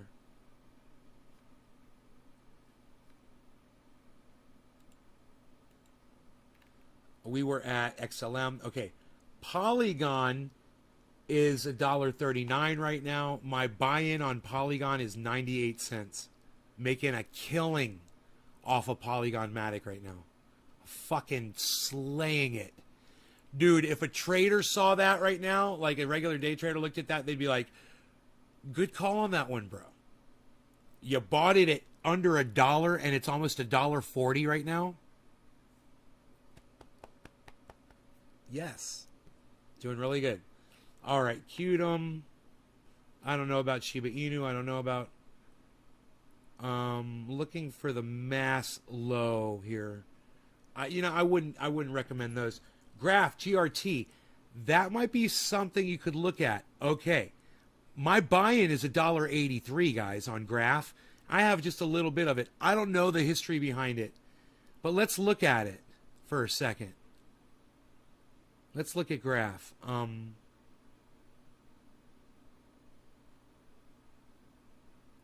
Because it's really cheap. It's $1 under what I bought it at.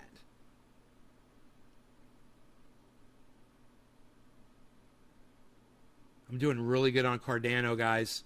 My buy-in on Cardano is $1.26. And I got a lot of it. And it's at $2.81. My buy-in was $1.26, and it's $2.81. And I got thousands and thousands of dollars of Cardano. All right. Let's look at Graph, GRT. Let's see what's going on with that one, because it looks like it's down in the dumps. Matic's becoming a competitor to Ethereum. You know, I would say Matic is a competitor to Cardano. But Ethereum, bro? Just as an investment standpoint? I mean, I remember when Matic and Cardano were exactly the same price just a few months ago. And I said, there's something happening here.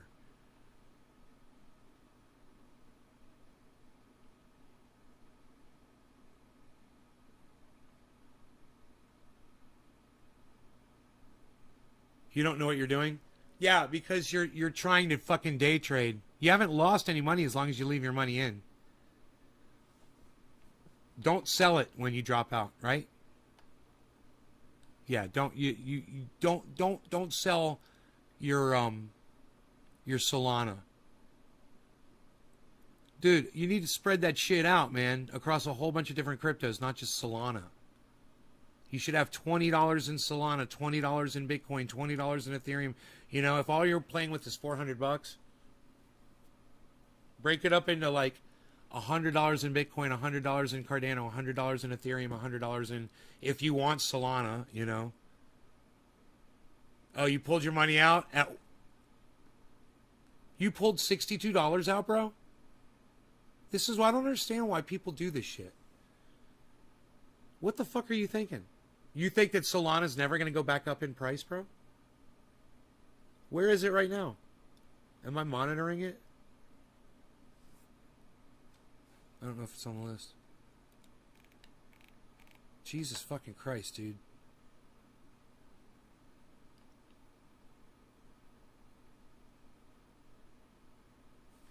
I can't help you, bro. I can't help people that don't hodl. You got to come in here and listen to me, man. I don't know who gave you the goddamn Solana tip. You just like the name or something, bro?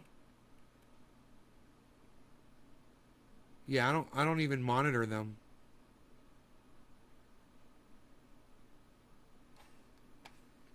You're kind of hard to talk to, aren't you?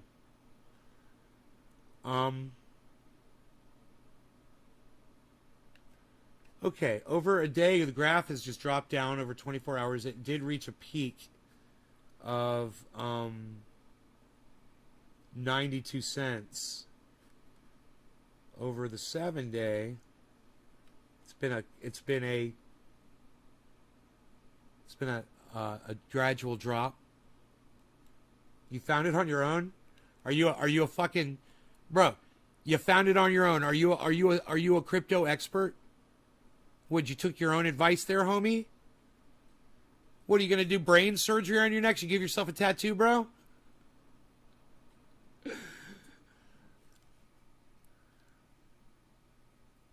1 month looks very good. 3 month looks like a big recovery after a long. That's a big head and shoulders right there, bro. Graph's about to have a fucking breakout, I would think. If this is, dude, can you apply head and shoulders over 3 month? Where the fuck is Killer GB at? Can you apply a head and shoulders over 3 month? Or does that only work on like 1 day shit? The low was 80 86 cents on Graph, and right now it's 88 cents. Let's still do a little research on the Graph. All right, so let's go to thegraph.com. HODL, right. You said too late. Does that mean you already pulled your money out of Solana? I would never do that. Never pull your money out when a coin is low. Right? You only pull it out when it's breaking even or at a profit. If you got to do something like that. You know? Okay, APIs for a vibrant, decentralized future. The Graph is an indexing protocol for querying networks like Ethereum.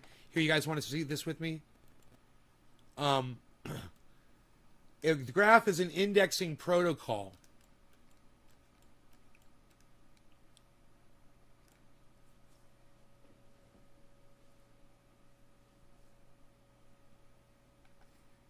Let me see if I can create a scene here.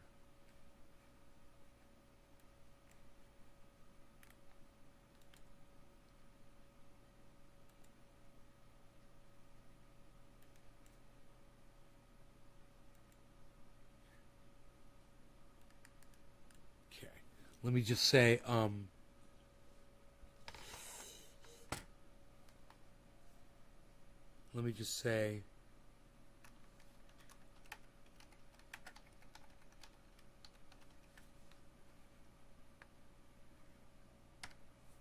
okay.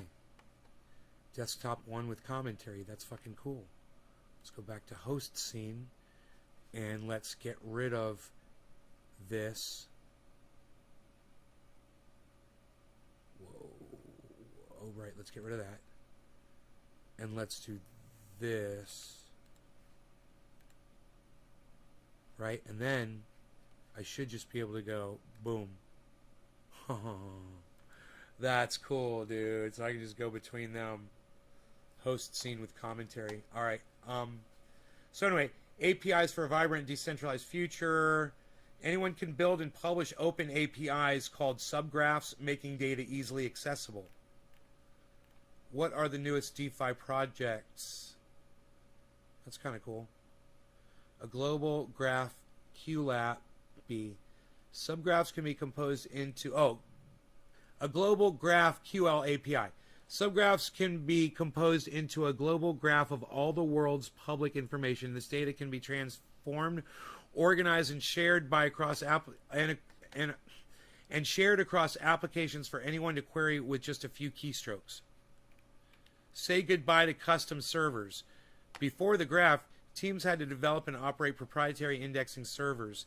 This required significant engineering and hardware resources and broke the important security properties required for decentralization. Web3 is a new stack for radically better internet. All data is stored and processed on open networks with verifiable integrity of the Graph. Yeah, so how proliferated is this? It's a new frontier and we're just getting started. On a shared neutral foundation, by combining Web3 protocols, developers can build D-apps with powerful new features for solving the world's greatest challenges. None of these are clickable links. Supported networks. This is important. Ethereum, Polygon, Arbitrum, BSC, Cello, Avalanche. That's a big one, guys. Avalanche. That's one worth looking into, which I don't own any. XDay, POA, and Phantom. The Graph Network. Okay, here we go.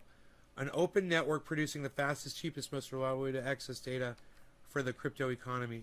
Learn more about the Graph. Here's a clickable link. Developer, indexers, curators, delegators, organize data, products, Subgraph Studio, create subgraphs and API keys, Graph Explorer, explore subgraphs and interact with the protocol. Subgraph Studio. Okay, let's say we want to get their software. Let's see what happens. This is how you check out a fucking cryptocurrency, guys. You go to their website and you see what they're offering. See if it impresses you. Biza! What's that, Biza? You want a cookie? You got breakfast?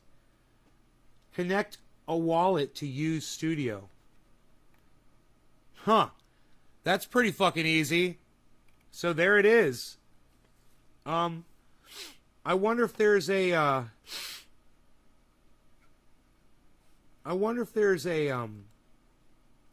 explore subgraphs, create subgraphs about the graph. Here we go.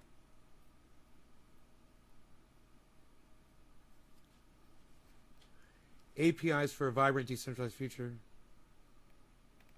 Oh, it takes you right back to here. Explore subgraphs.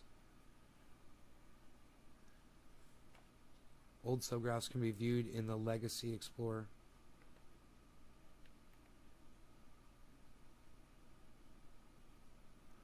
Dude, they made sushi here? They made synthetics here? Are you fucking kidding me? Is that what this is?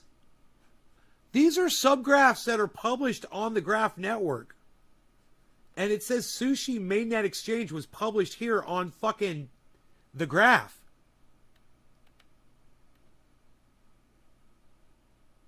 I own Sushi, bro.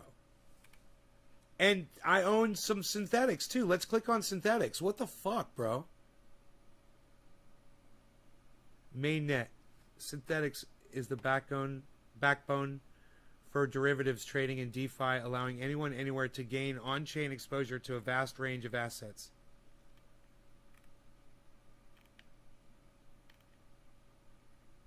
Created a month ago.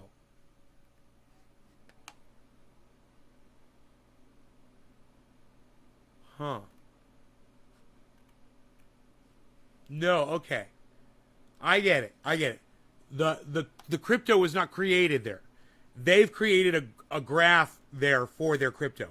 That's what's up. Okay. I understand it now.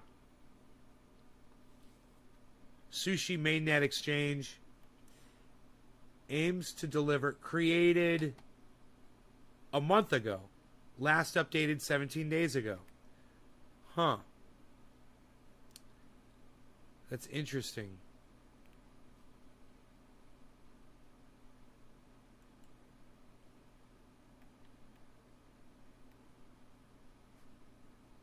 Here we go.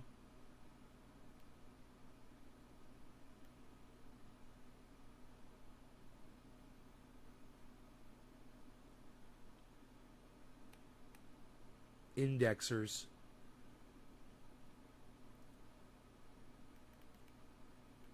How long is this list? Huh. Dude. What happens when you click on one of those? Owned stake, 493 graph. Income for 30 days, 874. So these are people that are making money indexing this stuff, man. That's interesting.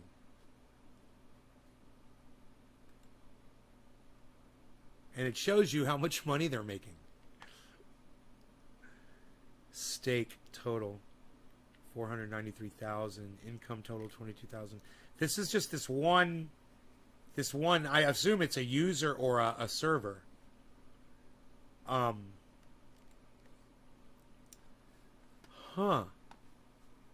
Network.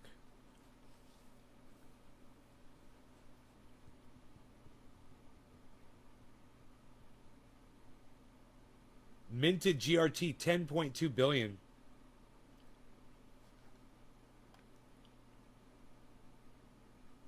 I like to look at all this stuff and act like I know what I'm looking at. I have no idea what the fuck this shit is.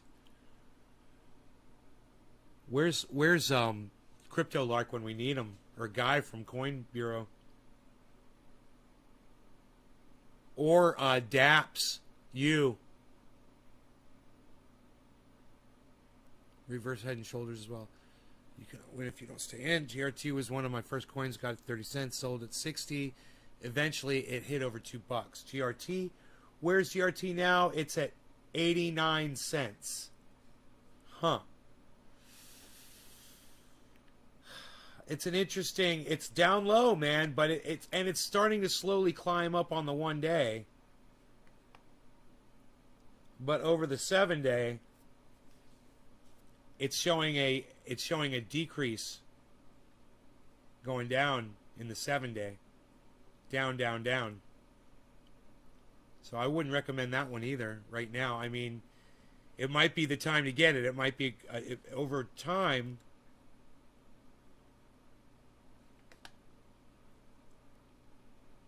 Dollar.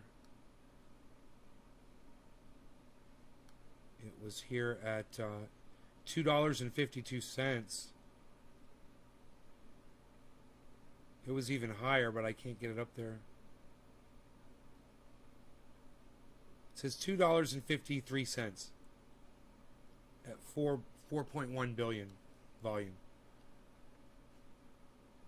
Now, the volume, dude, the volume is down to 129 million.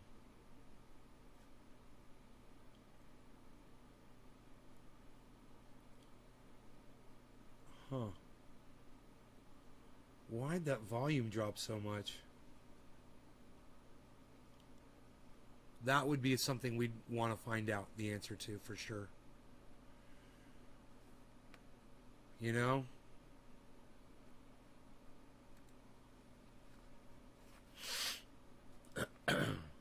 Huh. Well, the graph is interesting, but I wouldn't recommend it. Let me see if there's anything that looks like it's at a low that's going to go right back up again. That's what I like to find.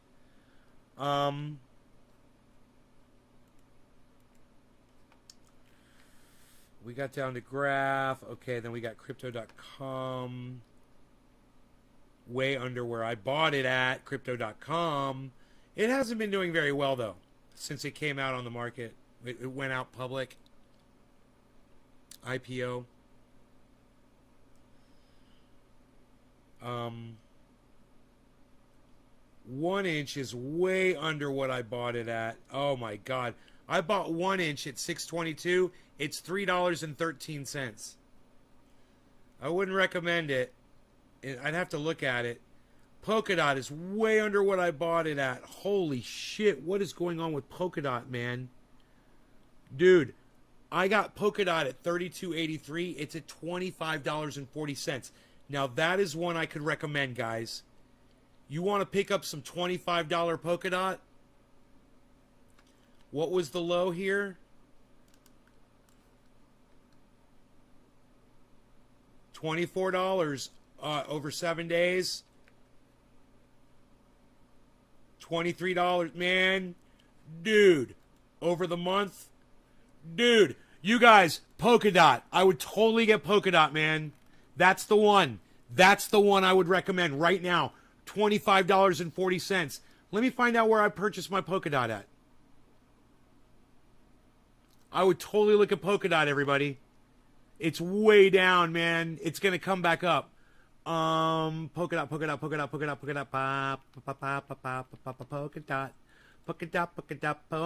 I bought it. Polkadot. Sell. Buy. Where did I buy it at? Polkadot.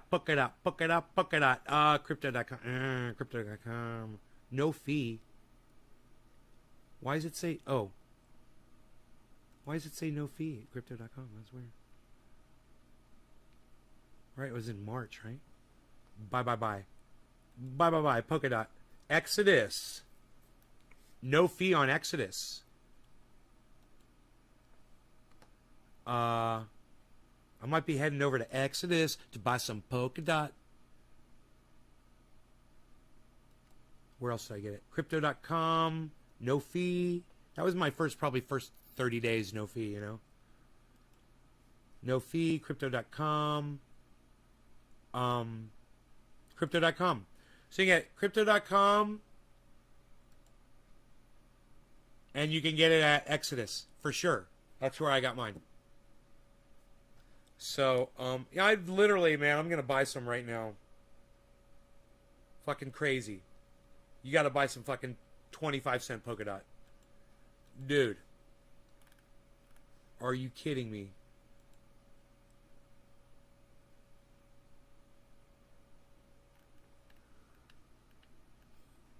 I mean, $25 polka dot. My bad, 25 cents. Yeah, if it's 25 cents, grab some. Grab you some. $25 polka dot. How many of them coins do I got? And what's my buy-in? Fucking A, bro.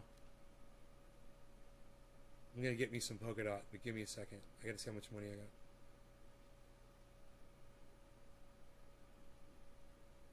Why is it so hard to find that page? There it is. I bought back SC Saya coin. What? I don't know what that is, dude. You fucking dude, I can't help you if you're not going to listen to me. I told you what to get.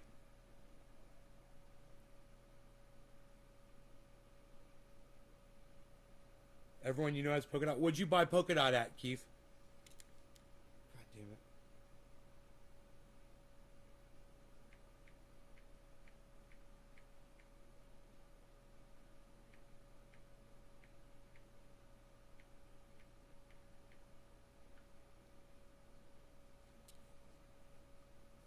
If I could afford this much polka dot, I'm gonna fucking buy it.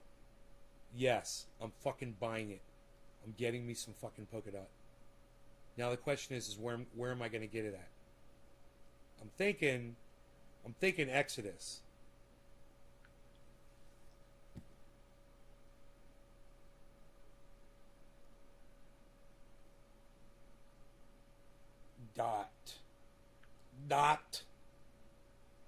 Dot exchange. How do you purchase?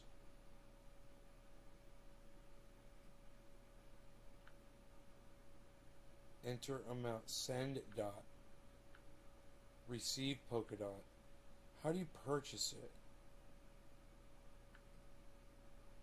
Send dot. Dude, I don't know how to purchase on this stupid fucking app. Motherfucker. Motherfucker, dude. Motherfucker. I don't know how to purchase it on this. Why is it so hard to do? Why can't I purchase it, man? What do I do? Exchange. I want polka dot. I want to pay cash for it.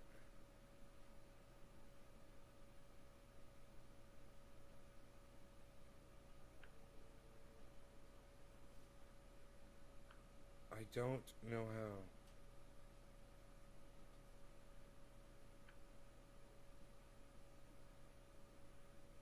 Isn't that funny? I don't know how to... I guess I got to go to their website. I don't know how to do it on the app. It says exchange.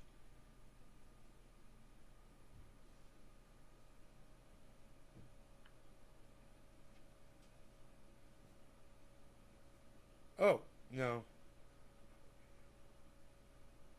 Received, sent. I'm so confused.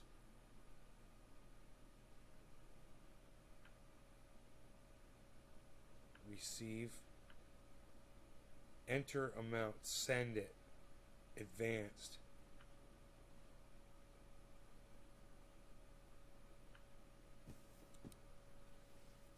What'd I say? Crypto.com? Dude, I think I'm going to go to my computer and do it. Because I don't want to use Crypto.com if I can possibly avoid it. Wait, I can find out where all the places I can get it too. Just click on, go to coinmarketcap.com, right? Click on Polkadot, and then when you get to Polkadot, click on Market, and it tells you everywhere you can purchase it. Binance. I don't trust fucking Binance. Kraken, KuCoin, Gate, IO. Man, you can get it everywhere. It's everywhere. Coinbase. Bitfinex. It's just about everywhere, man. Coinbase. Why didn't it say crypto.com there? Isn't that weird? Where's the dot at? Polka dot. All right, how much of this shit do I got now? That's how much I want to buy. I want to buy how much I have and see how much that lowers my buy-in price at. Do like an experiment here because I don't know what it's going to do.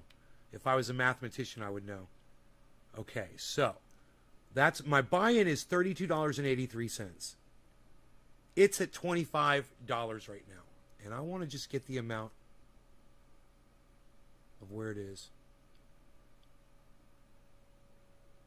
So I'll get, because I'm figuring in the fee right now.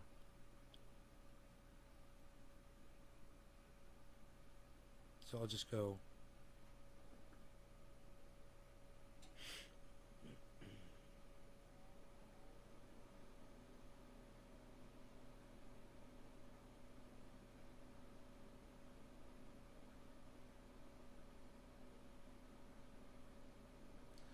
Dude, why won't you let me type in the fucking number? You guys suck so bad. Okay, I gotta figure out how many polka dots I need. Okay, that's too many. That's not enough.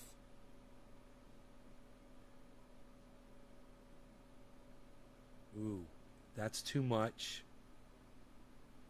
It's so easy to do. Just keep typing the numbers down until it hits it. Okay. That's perfect.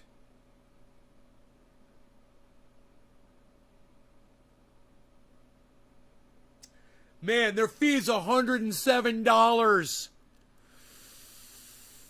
God, that's fucking expensive. That's an expensive fucking fee, man. $100. I wonder if it's gonna drop $100, and then I'll buy it when it drops $100. Dude, $100 fee. Let me go see what it would be on Exodus, man. I don't even know. Fuck. $100.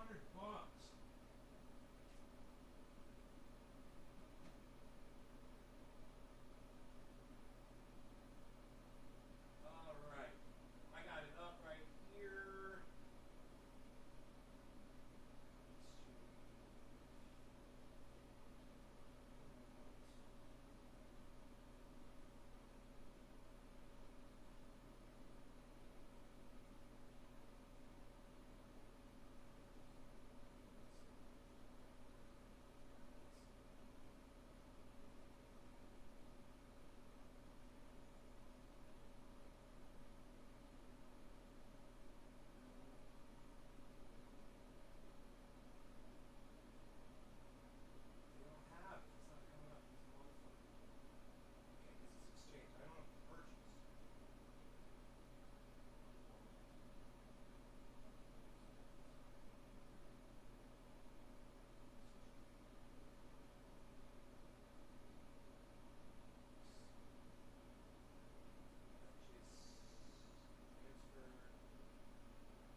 if I'm gonna spend $100 on this fucking trade. It's so funny.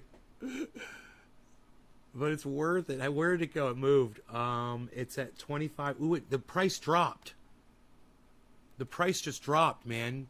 If it keeps dropping, it'll be worth it for me to wait a little bit. Whoa, where's... Okay, hold on. Oh, poke it up. Okay, I see what's wrong here. It's bringing up... You gotta go to... Ranking? I don't know.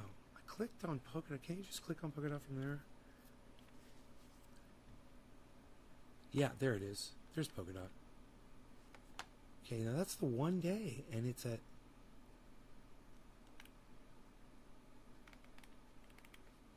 It was down to 24.42.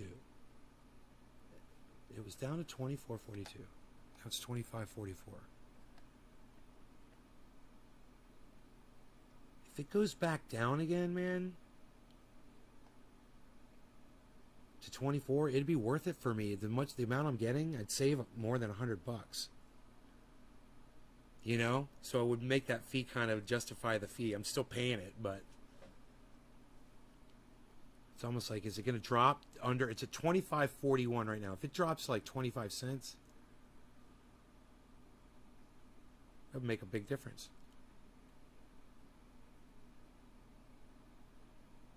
What's it going to do? What's it going to do? I don't know. I'm zooming it. I'm zooming it in, man. I'm watching it. It's flatlined out right now. 25.40. There's a lot of fucking volume, man. Let me see. What's Bitcoin doing? Bitcoin's shooting up, man. It might be time to buy, actually, and spend the $100 and just fucking eat it. It might be time just to fucking spend the fucking $100, man.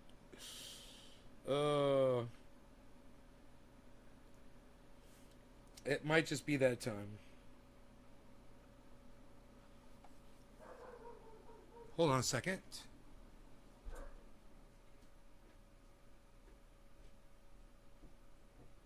Oh.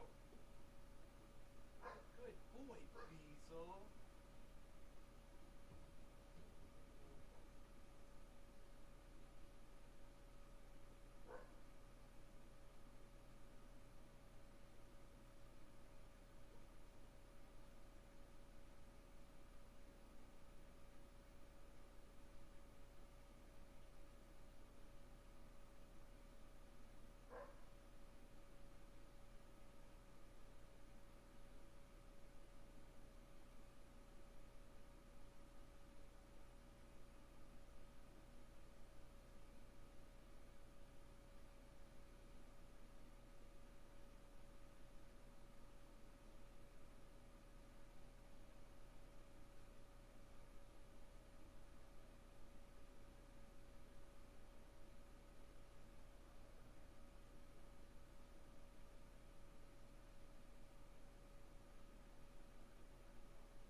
So I got a delivery. It's funny. It just came in, man. So we'll see what's in that.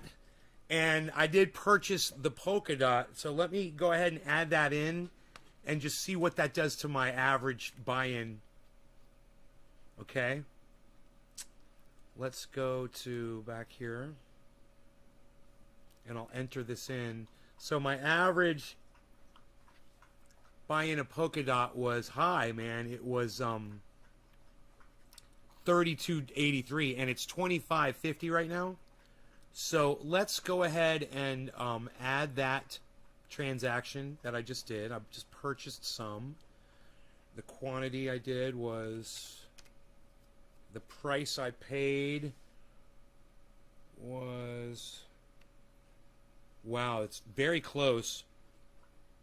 Okay, the price per coin I paid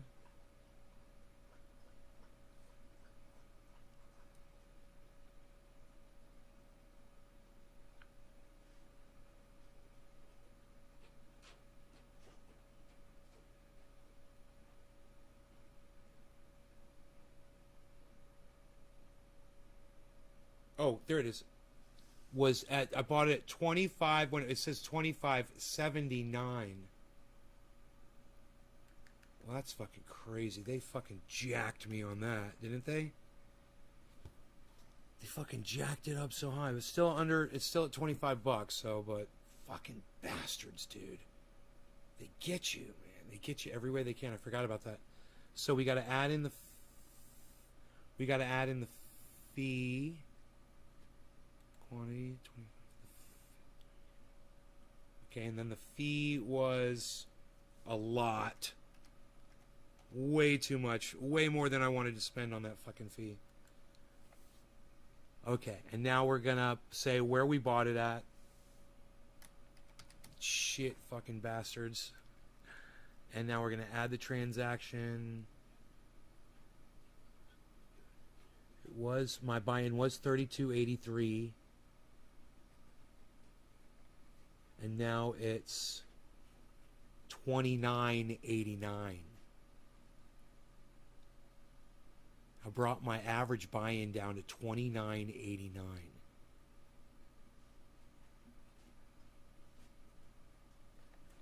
So, that helped my portfolio a little bit. And I got some other purchases that I haven't entered in CoinMarketCap, just for fun. Little bonuses, little Easter eggs that I'll find, you know, down the road. CoinMarketCap is just for my own personal edification. It doesn't have to be dead on accurate, but it does serve as a gauge. So I told you all to get Polkadot, right? I got some Polkadot. And they got me at $25.75, and it's at $25.58 right now. Let's see if Polkadot goes up over time now. That'll probably be one that I want to monitor. And we'll see if I make some money off the money that I just invested as well, which would be great. This is cash that's not doing anything for me sitting in a bank, right? I move it onto Polkadot that's down right now, and Polkadot starts going up percentage-wise. Right now it's down negative almost 8%. For the day, it's looking, it's a 0.5% down. But that turns around, and I'm instantly making money on it. It'll be a beautiful thing, man. So, if it goes down even lower, I'll buy some more probably. I really like Polkadot. I want a lot of it. There's certain coins that I feel really good about that I want a lot of, that I've heard really good things about. Cardano, Ethereum, Polkadot. You know, I feel really good about that. Matic. Really good about those. I don't mind having a nice amount of Doge either, just for fun. You never had fees that high? I can't remember for sure, but it wasn't worth more than $1 per Bitcoin when I got them.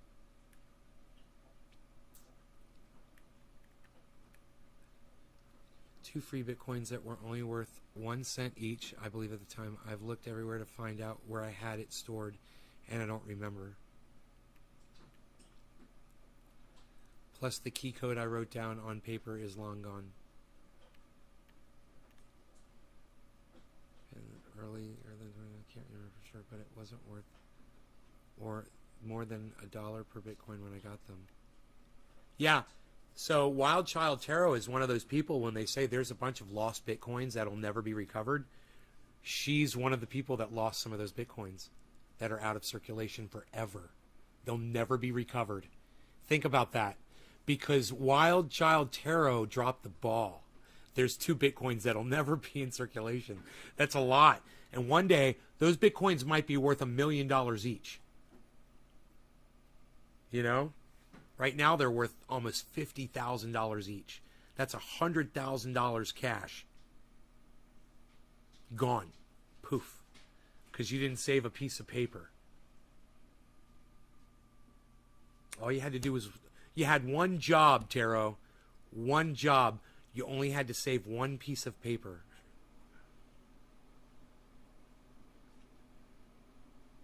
It's crazy.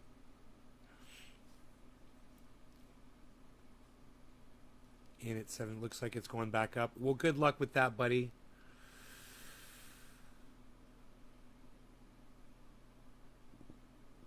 I hope it does. I'm looking at. I'm using Bitcoin and Ethereum right now as kind of like a base, just to kind of as a reference, and they're both headed upwards.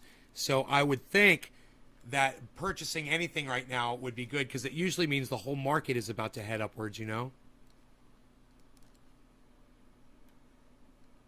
Cardano looks like it might be hooking towards upwards.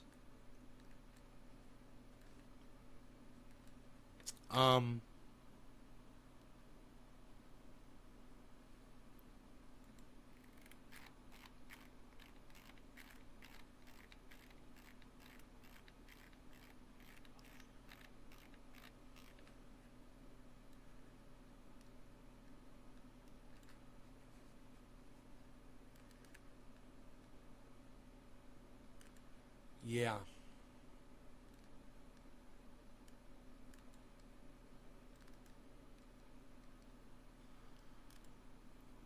Wow. Wow. Dude, yeah, Bitcoin just shot way up $200. And Ethereum just shot up $20.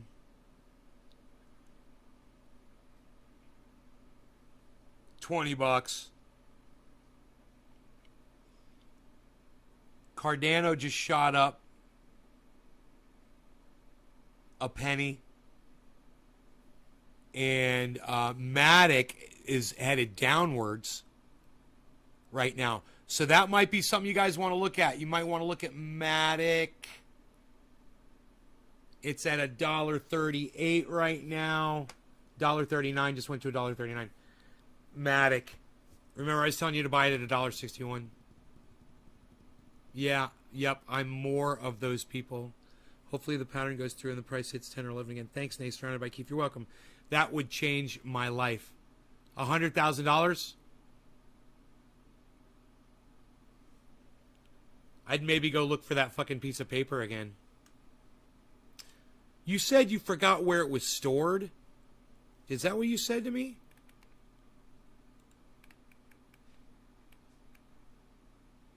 I can't remember for sure, but it wasn't worth... Wait, you said... You said... I have looked everywhere.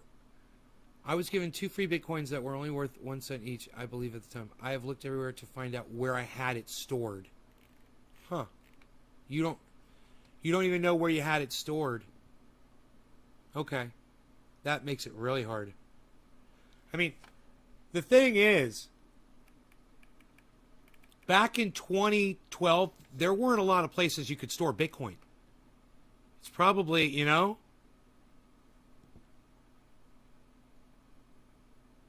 think about it. There weren't all these apps. There might just be in one spot. You're one of those people. Yes. One of those people that lost the Bitcoins.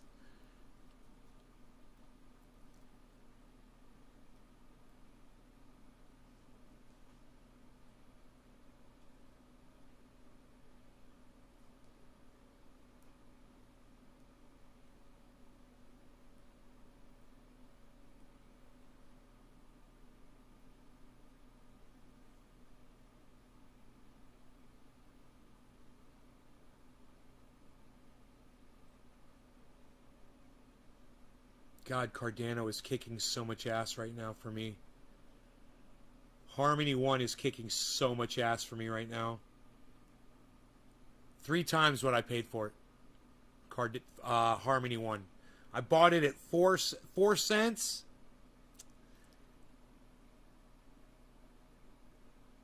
It's 12 cents. You can still buy Harmony 1 at 12 cents.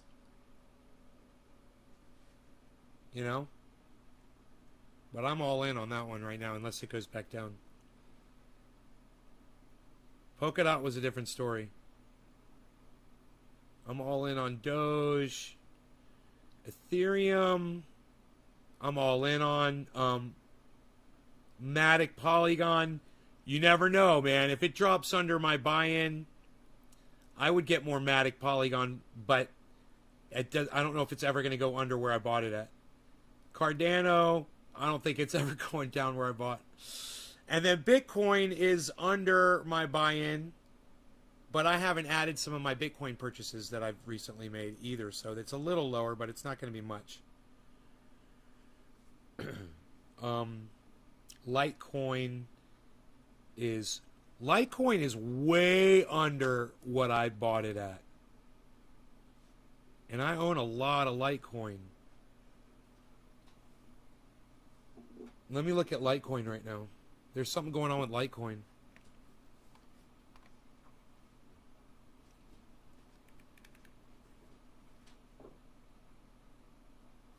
Ow, man, I got this weird headache. I probably have to eat. Probably have to feed my dog. I should probably look and see if he's got food. Dude, why is it so hard? Why is it so hard to find freaking Litecoin? Here we go. Litecoin. Whoa, okay. Dollar 168, 168. It got down to,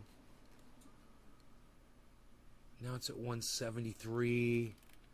Let's look at it over the 7-day. Whoa. This would be the buy-in time on Litecoin. Oh, yeah. Whoa, 3 month, 1 year. Okay, so maybe Litecoin's working its way back up.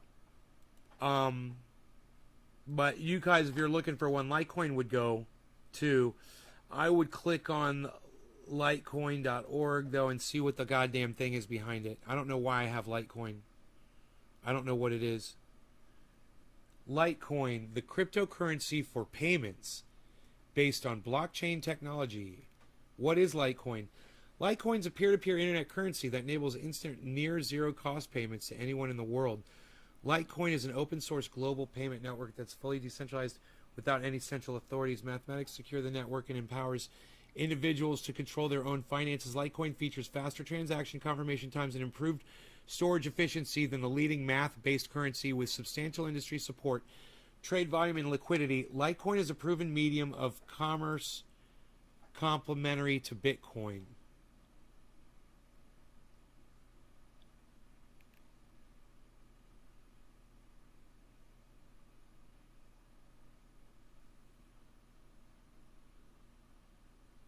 Faster confirmation times while still having the ability to wait for more confirmations when selling bigger ticket items. Mining reward.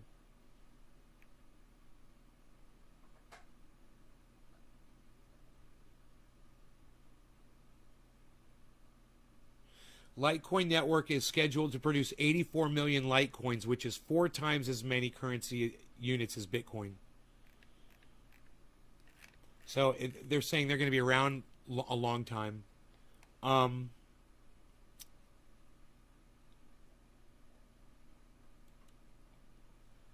It's basically they're offering, you could transfer your crypto into Litecoin, and then when you trade it, it's cheaper to swap it around and shit. I guess that's what they're saying. The advantage of Litecoin is.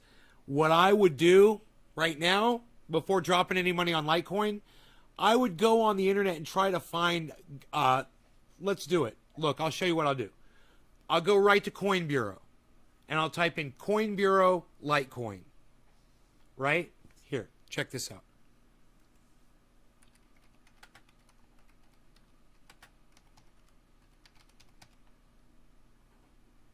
Bitcoin, Bitcoin, Bitcoin, Bitcoin. Huh. Wonder if he talks about Litecoin at all. Okay, here's his take on Litecoin right here.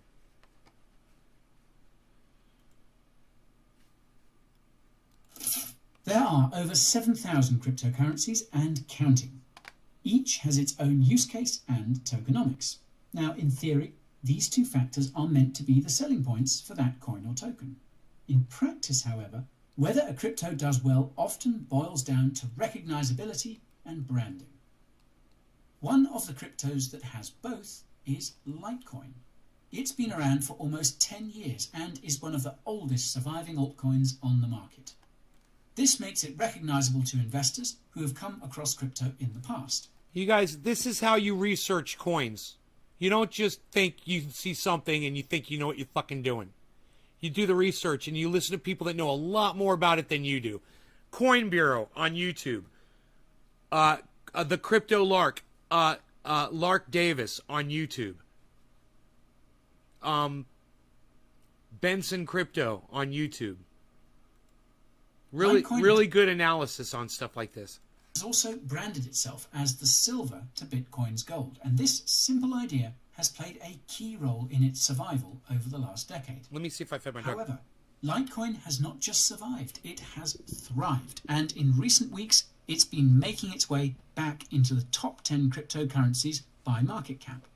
As it turns out, there is more to this price action than meets the eye, and today I'm going to tell you why Litecoin needs to be on your radar.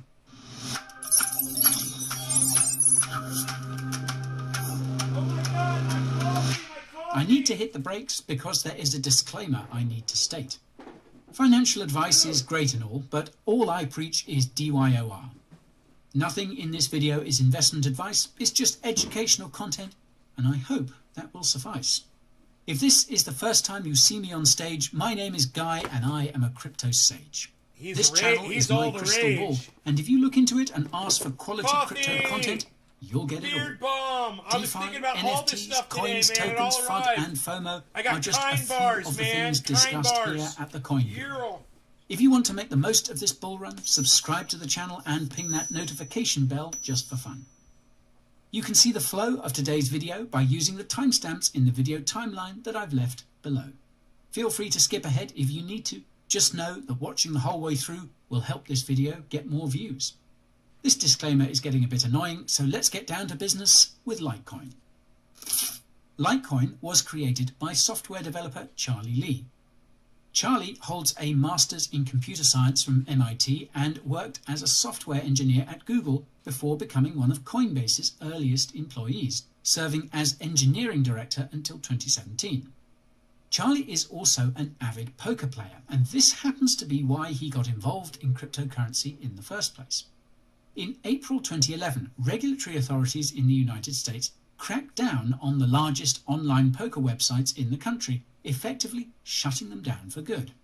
This made Charlie, quote, realize the importance of the freedom of money, and this inspired him to begin dabbling in Bitcoin and other cryptocurrencies. It didn't take long for Charlie to see the same thing we see in crypto today, hundreds of shitcoins that exist for no other purpose than to enrich their creators. That's why Litecoin had a fair launch in October 2011 with no pre-mine. This means no LTC was allocated to Charlie or any of the other chaps working on Litecoin before its launch. Charlie mined Litecoin along with everyone else in the crypto community in much the same way as Satoshi did with Bitcoin in 2009. As the name suggests, Litecoin was designed to be a lighter version of Bitcoin. Whereas BTC is a store of value, LTC is meant to be the sound money that people will use for everyday payments. This is why Charlie calls Litecoin the silver to Bitcoin's gold, and why he actually advises people to invest in Bitcoin before anything else, including Litecoin. Not financial advice, I'm sure. That said, many have called Charlie's true motivations into question ever since he sold all his LTC at the peak of the previous bull market just a few months after he quit his job at Coinbase. Now, Charlie says he sold his LTC because he could see how much of an influence over its price he had through his Twitter account, which had an enormous following. This didn't do much to quell the concerns of the crypto community, who argued that Charlie was jumping ship. This earned Charlie the title of the most hated person in cryptocurrency in 2018. Now, to Charlie's credit, he continues to work as one of Litecoin's core developers and is also the managing director of the Litecoin Foundation, a Singaporean non-profit that is funded by donations and merch sales. What's more is that Charlie apparently matched all the donations made towards the development of Litecoin's upcoming privacy features. Before we get into those, though, it's probably a good idea to understand how Litecoin works. Litecoin is basically like Bitcoin with a few modifications.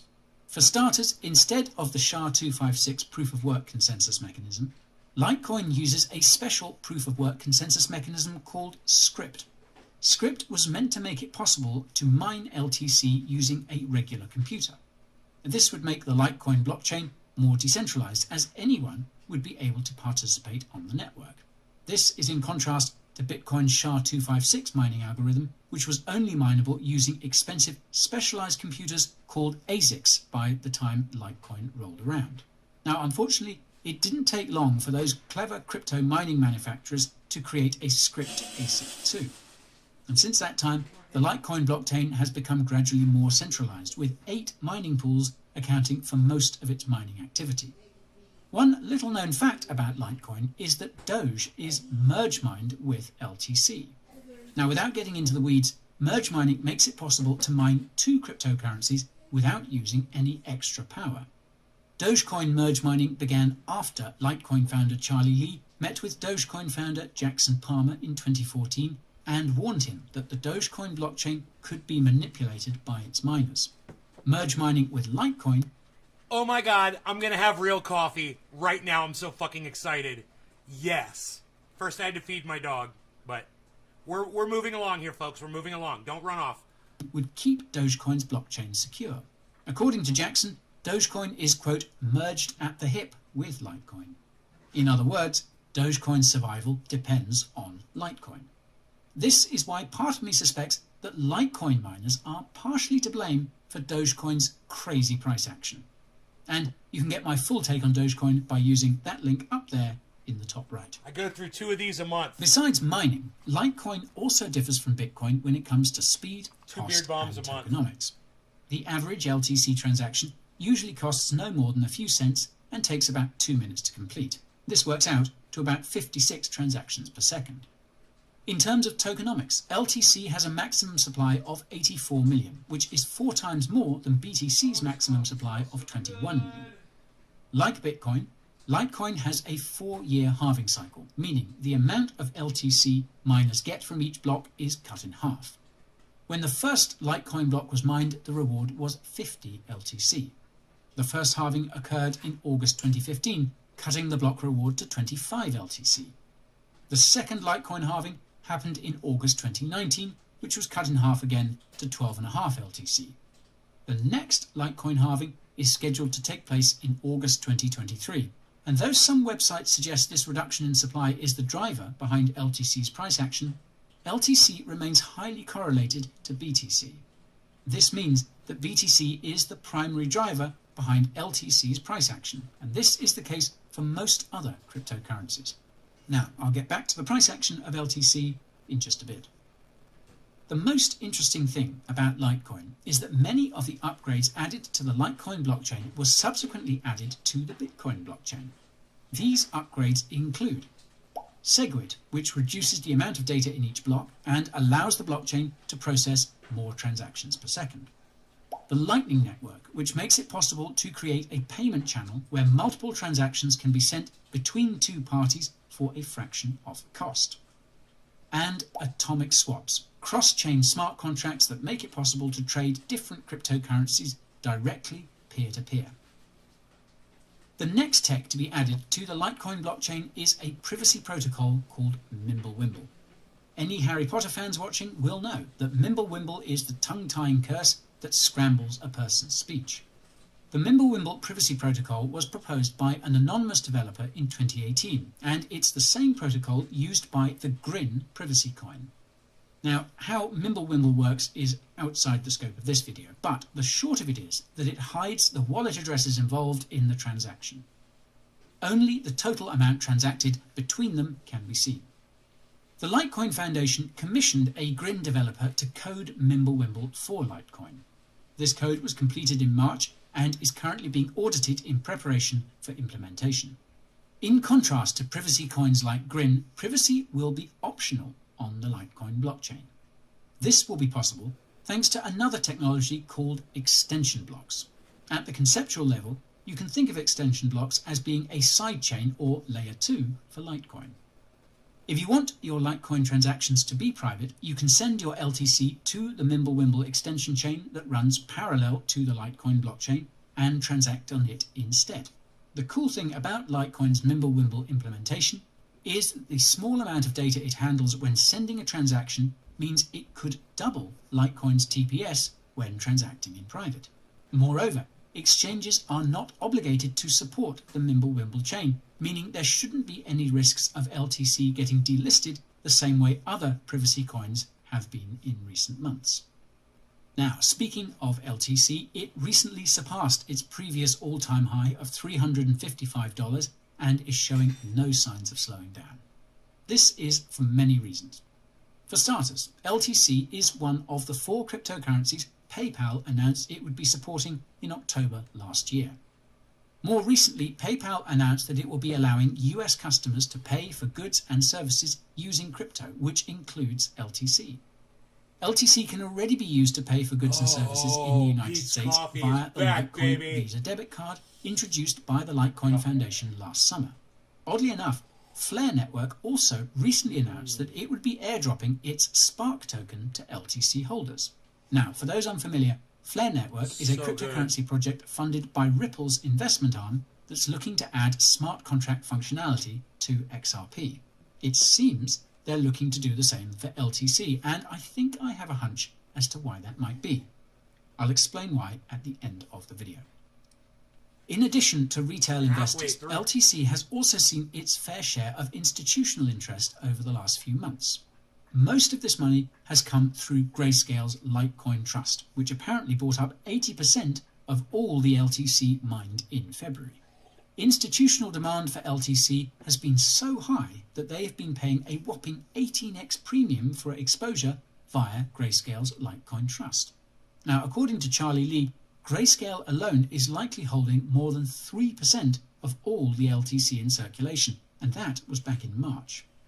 In April, Litecoin ETPs started trading on stock exchanges in Germany and Switzerland, both of which are physically backed, i.e. the issuer of the ETP has to buy an equivalent amount of LTC. To top it all off, many expert investors believe that retail traders were converting their Dogecoin profits into Litecoin on Robinhood. This is the apparent driver behind LTC's most recent price pump. Does Robinhood have Litecoin? If you're wondering how high LTC could go, well, this really depends on BTC.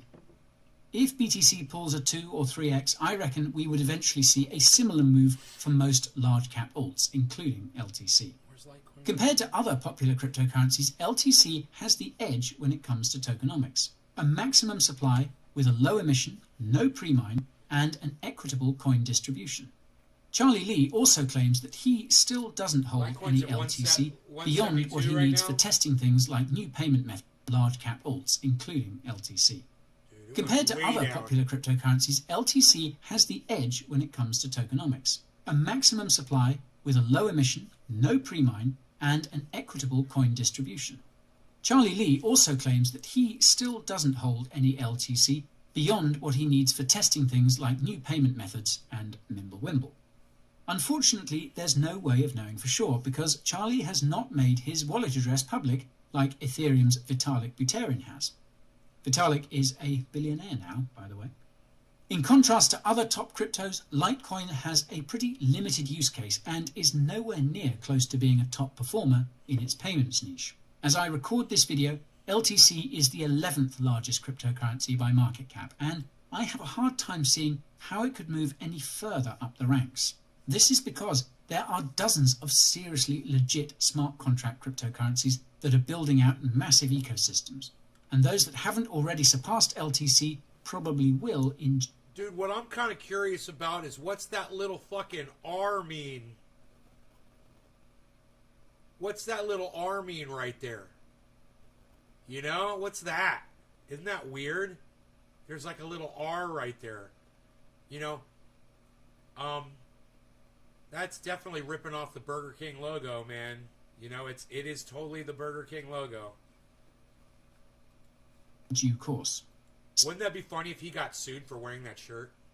He's always so careful about making his stupid little disclaimer at the beginning, his little poem at the beginning of every fucking segment. And He does this stupid fucking limerick. I fucking hate it.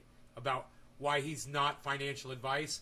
And then he ends up getting fucking sued for millions of dollars from Burger King. Oh, that'd be so fucking funny.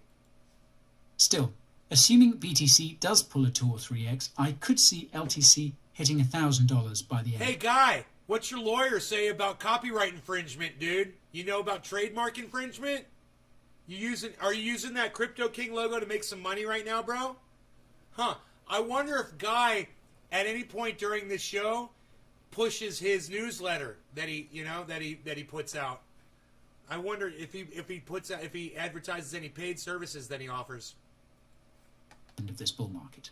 There is a small possibility it could go much higher than that, and this depends on what happens with Litecoin's implementation of Mimblewimble. When Litecoin implements Mimblewimble, it will become a part of cryptocurrency's privacy payments niche, which has much less competition. The problem here is that regulators are not a fan of total privacy, and this is why many exchanges have delisted Monero, Zcash, and other privacy-preserving cryptos. While Litecoin's implementation of Mimblewimble might make it immune to the same scrutiny as a standard privacy coin, it could draw the attention of regulators for other reasons. LTC is one of the most popular cryptocurrencies on the dark web. Surrounded by Keith, you parroted what he said fucking 20 minutes ago, bro, and you know it. You know you heard him fucking say it first, and then you typed it. I saw. Litecoin is one of only 4 cryptos PayPal offers to buy-sell. Actually, it's 11th in total market cap. Litecoin was over $400 a few months ago. I believe Litecoin is top 20 by market cap.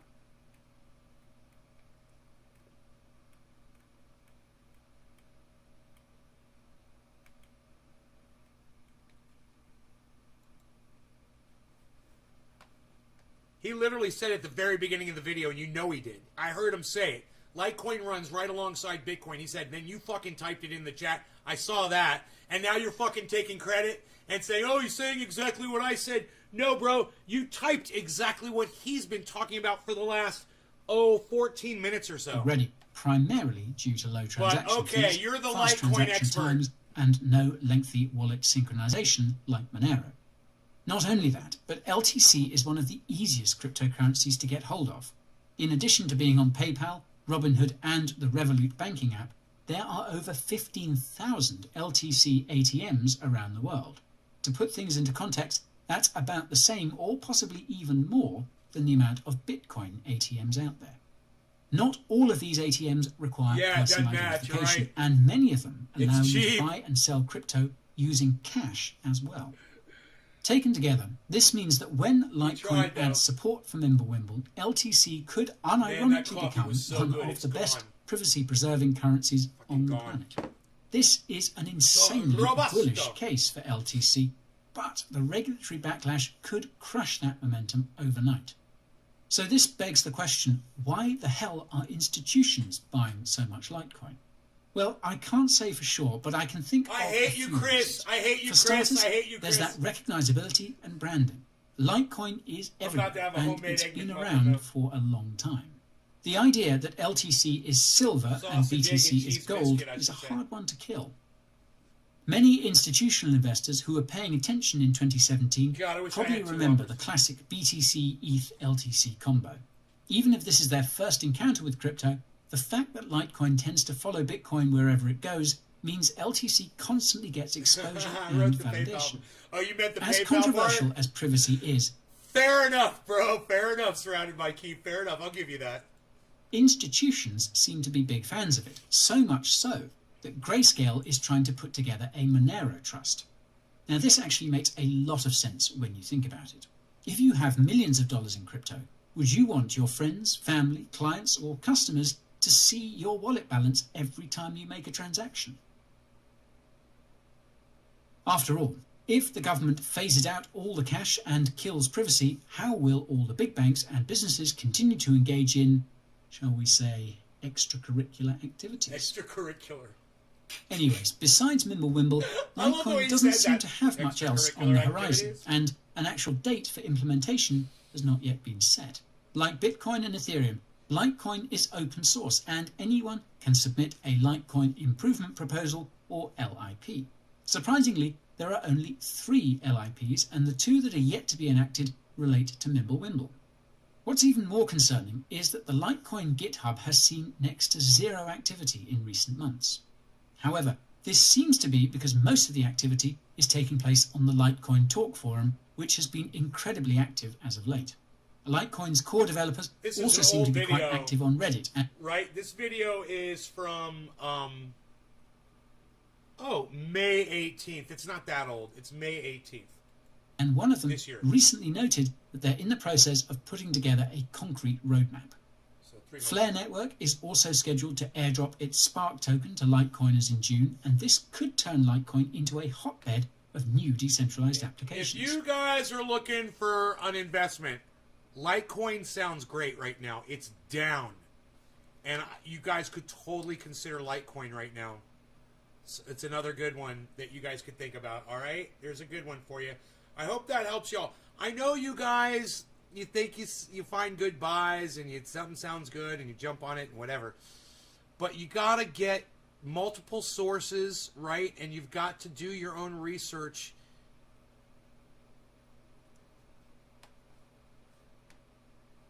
It ain't me, the shirt. In the meantime, the Litecoin Foundation is working on creating new partnerships and expanding LTC's use cases. I predict that we will see many more bullish announcements about Litecoin in the coming months, and these will continue to carry LTC to new all-time highs. Okay, you hear that? So now Litecoin is down. It's a great opportunity, man. It's a fucking great opportunity. So it's something you guys could think about. Right now it's $172 and it's negative 1% down for the 24 hours. And over,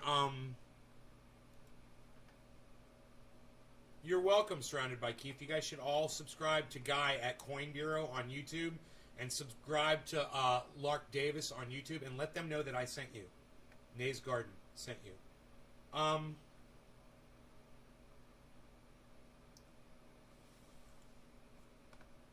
Let's just look at Litecoin again one more time.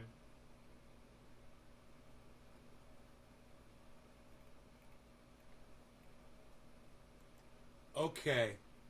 I bought it really expensive. Right? I paid double what it is right now, just about. So, it's 173.22. The low over 24 hours was 168. So it's $5 more now.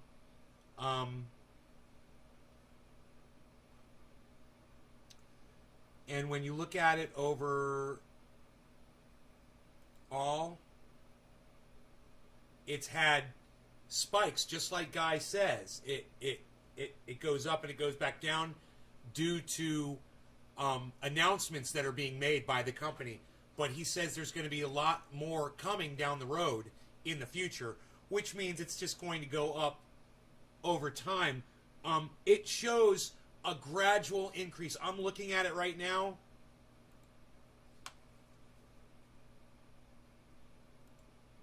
So you see from here to here as a gradual increase. You don't have to look at the spikes. But, and then when you get to here, you've got, man, there's a nice line right there. Isn't that nice? See, this is where it's going now, guys. Just follow the lows. And then, boom, spike upwards. This is overall. So there is a nice fucking spike happening, and that usually happens right before one of these. I'm not saying it's going to happen right now, but I'm saying Litecoin is looking wow. So I'm going to just delve back into my portfolio and see where I purchased my Litecoin at and see how much I got. This is a really good time to purchase Litecoin, guys. I've got a lot. There's no way I could afford to buy double like I did on the Polkadot to try to bring that average buy-in down. But the places I purchased it were Originally, I bought it from Coinbase, and my second purchase of Litecoin, I've only bought it twice, was from Binance. And I bought a lot from Binance. Was there no fee on that? No fee on the Binance purchase. Man, dude. Yeah, man, if I wasn't having such problems with Binance US right now, transferring money out, which I am having a problem,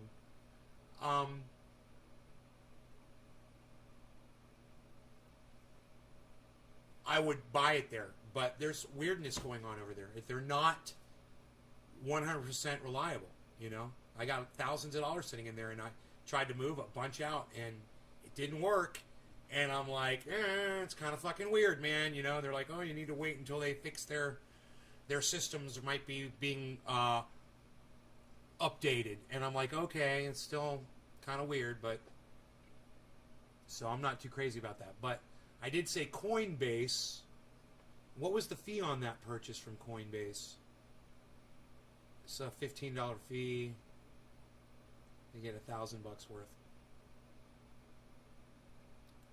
I was buying it at $1.92 a coin back then, and right now it's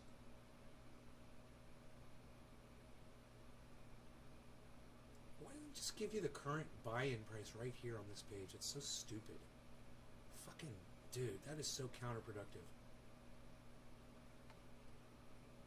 Gotta fucking flip around pages here. Litecoin, here we go. It's 173 right now. It's 173, and my low buy-in was 192. So it's lower than where I bought it at. It would be a good purchase for anybody right now, where it is. In my opinion, I think it's going to go up gradually as it has been. It's going to be a good long-term investment for anybody looking for a long-term investment, man. I'm gonna see what the fuck is up with my Binance shit. That's not cool, man. I got some money sitting over there, and I tried to move some out.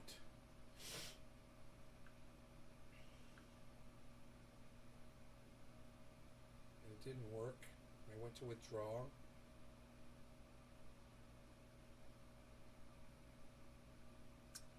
Can't remember. I've got Cardano and Eagled in there. And I guess I was trying to move the Cardano out and get it over there to Celsius.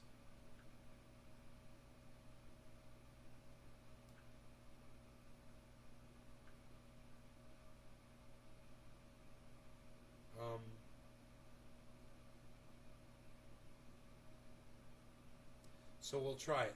The Celsius, I'm going to grab my Cardano ADA address. The other day I tried to do this and I accidentally grabbed the Ethereum address. I need the Cardano address. It's easy to do. You just got to copy and paste it in your memory and then paste it in to the other app.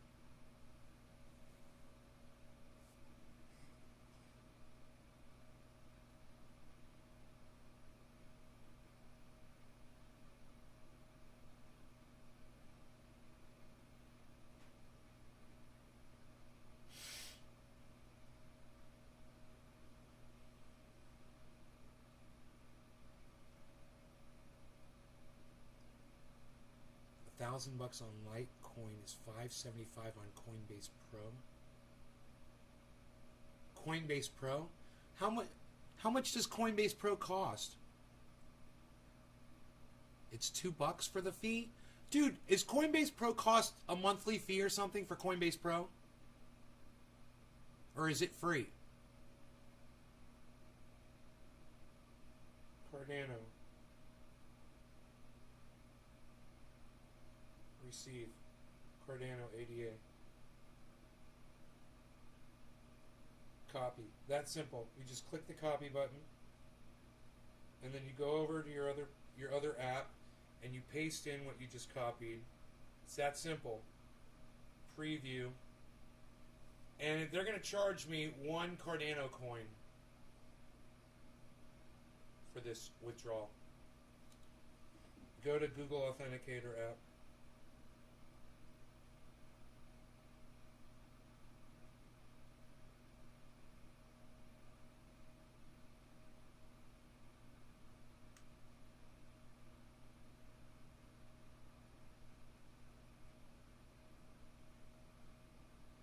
Withdrawals suspended due to risk management. That is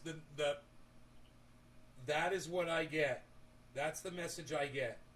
And I've been getting that from Binance.us for a while now. So I'm going to go ahead and I got to open up a fucking a trouble ticket with them.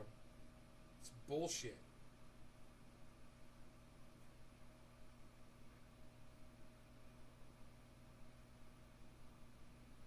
Help and support.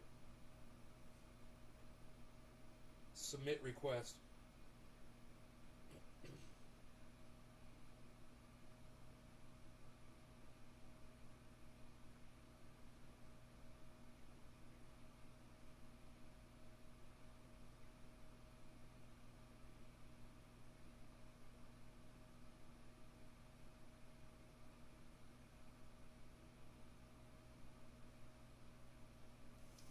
Dude, I gotta go check and see. It was made to get rid of middlemen that you enrich them.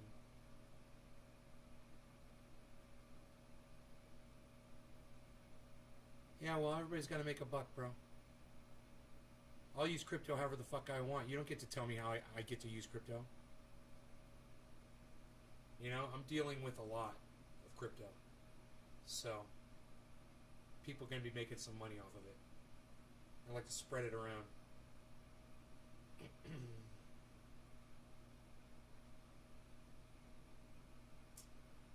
Oh, fuck.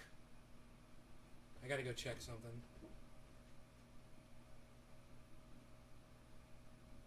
Yeah, well, Solana doesn't sound like it's doing too good right now. I'm not on Solana.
I'm so mad about this, that I have to do this.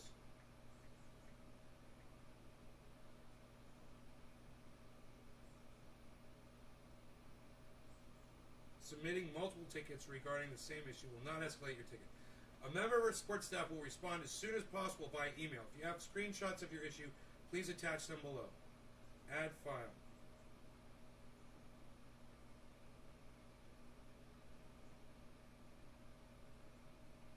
Dude, why doesn't clicking add file do anything? Oh, there we go.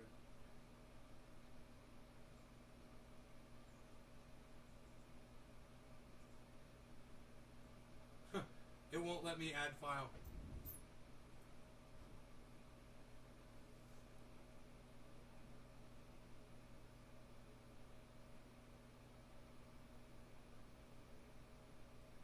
Authentics. I don't even recognize your name. I don't remember anybody named Authentics telling me to buy since 1.5 cents. Buy when what was 1.5 cents?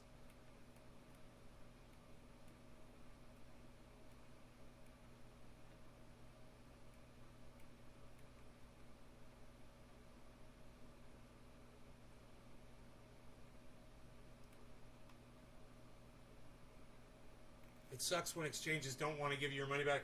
Yes, it does. That does suck.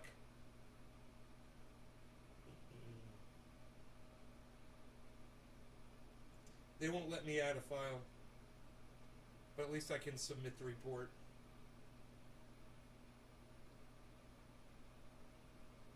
I told you which account I had, you fucking cuck bitches.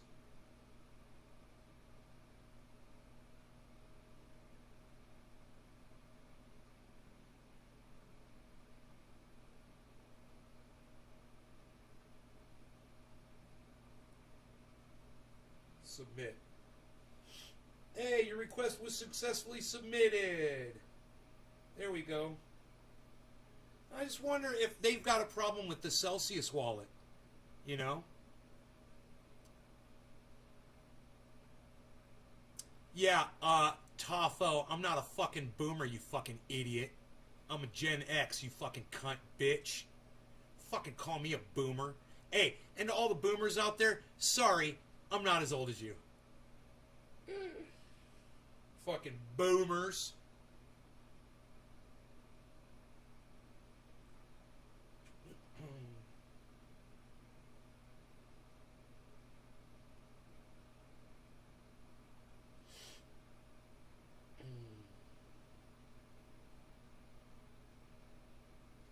Yeah, I haven't tried to transfer it to another wallet. You know, I could try that.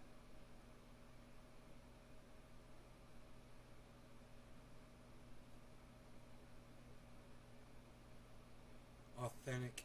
Guess what? Billy, you're so funny. Got me my free money and lots of other people. MetaMask is king.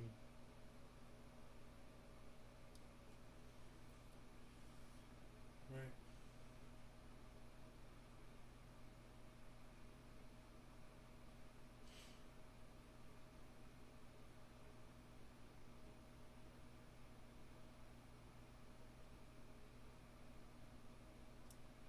Huh. I just wonder if I try to send to another wallet. Let me see here. I'll just try another one. I'll try a small transaction. Send it to here. X popularized it. Gen X. Yeah, Taro. For you to come back after you looked at Solana. I can't wait for you to come back after you look at Solana.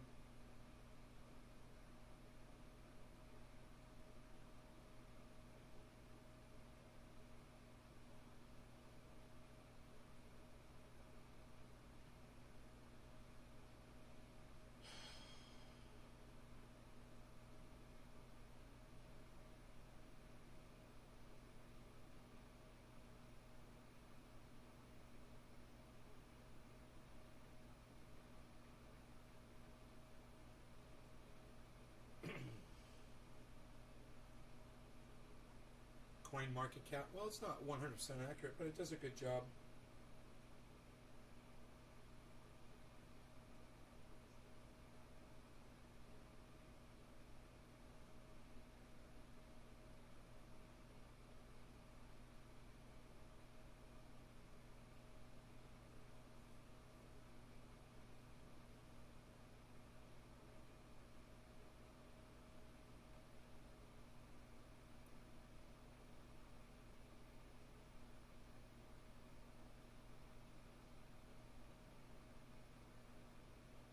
Dude, they don't recognize my fucking cell phone, these assholes, man. You're just like, what the fuck? Send your email, gotta fucking do the 6-digit verification, fucking blah, blah, blah. All those sites lie. Are you counting X coins? That was an object. Sure, market caps of coins. Nomics. Let me see here.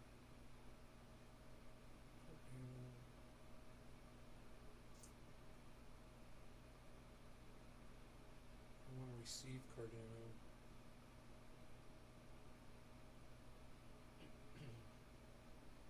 Trade.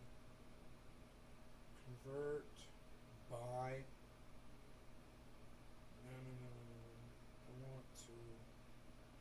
Here we go. I want to receive.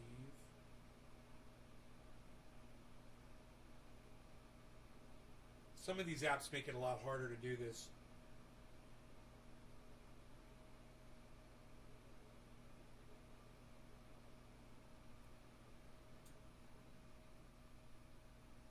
So this one just brings up algo for some reason. These fucking idiots.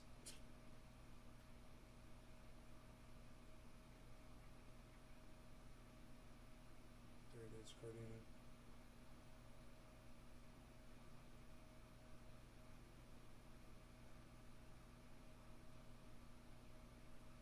Okay, receive Cardano. Copy. Alright, let's see if this works.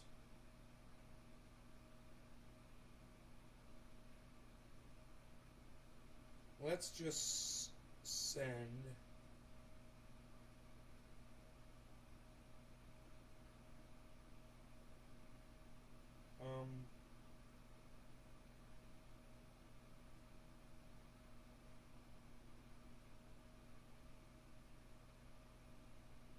let's send the minimum, which is 8. Alright. Paste in the address. Done. They're going to charge me 1 Cardano to send 8. Fucking assholes. Authenticator.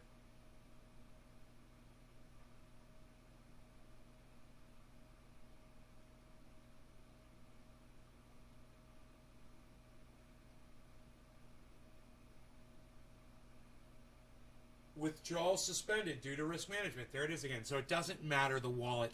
There's something going on with my Binance.us account. It's interesting. I wonder if I can withdraw it to my bank. I wonder if I could take it. I can't convert it over. And that's the Cardano.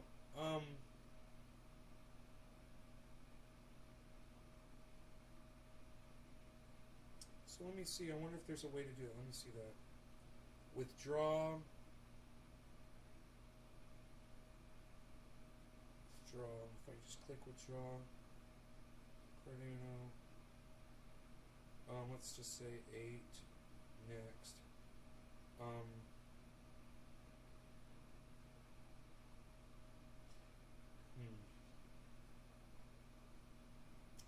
I don't know, man. I don't understand this app so much.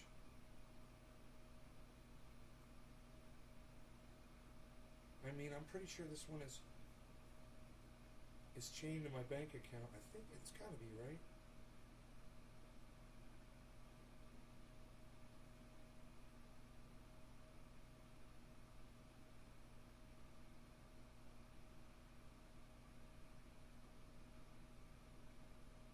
Huh.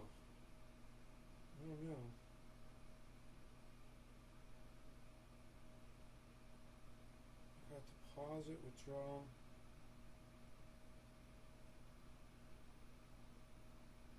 This one I just, oh, what's that? Sell crypto. Here we go. So, like, let's say I wanted to get rid of my crypto, right? And sell it for cash. That's what I need to do. Sell crypto to convert it to cash to get it into my bank account, right? So let's just say I sell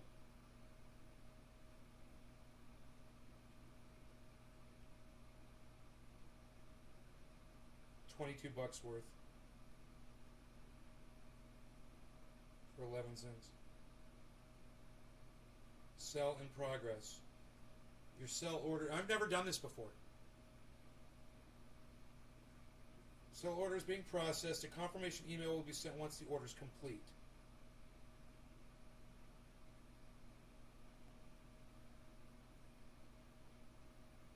There. I don't know if that just sold it or not. Let me see if it recorded it. Hey, there it is, US dollars. Deposit USD. Boom. Preview deposit. Let's say I want to deposit $20. No fee.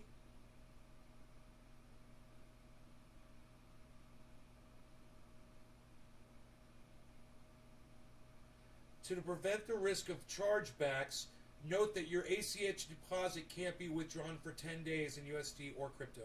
Confirm. Deposit in progress. Your USD deposit is being processed. This could take up to 3 minutes. There you go. So I've got access to my money. So you guys all know. Anybody that got freaked out because I couldn't transfer my Cardano to another wallet, I could definitely take that Cardano, sell it, have the cash, and put it right in my bank account. I just did it with $20 worth. Even with that risk management bullshit. Right? So that is why you watch this show, guys. Because, you know, there's going to be little cucks in the audience that go, oh, see? Oh, you don't have access to your money. There's going to be little cunts like that. And I'll fucking prove them wrong. That's why you watch this show. Because I prove all the cunts and the cucks wrong. I'm a de-cunter, de-cuckifier. I feel like another cup of coffee, man. We've been live for fucking 3 hours. Well, look at that. Whoa. Okay, so the money has not transferred out. The money hasn't transferred out yet. It's still sitting in my account, but it's there. I got a little bit of money. That's funny, man. I got a little bit of cash sitting in a USD account now. But are they counting burnt coins? 5.7 years and verify it on either scan. You guys like that? All right, so I got access to my money, which is great. As far as transferring that Cardano, I'm sad, you know, because it's what I really want to do is I want to have access to my crypto, and I want to be able to manipulate it however I want. Whether I want it as cash, which I don't, or I want to transfer it into Celsius where I can get 4% fucking yearly interest on it. Well, then I want to transfer it, and I can't transfer it. What I could do is I could sell it, cash, take the cash, buy some more Cardano over there at Celsius, and put it right there into that Celsius account. But that's not really serving me. And I've gone ahead and I've opened up a trouble ticket with Binance.us, and we'll see if they respond in the email and if they can fix my fucking problem. And I'm going to tell them, look, I'm just trying to transfer coins around and shit, and you guys are being cunts. So stop cunting off at me, basically, is what I'm trying to say.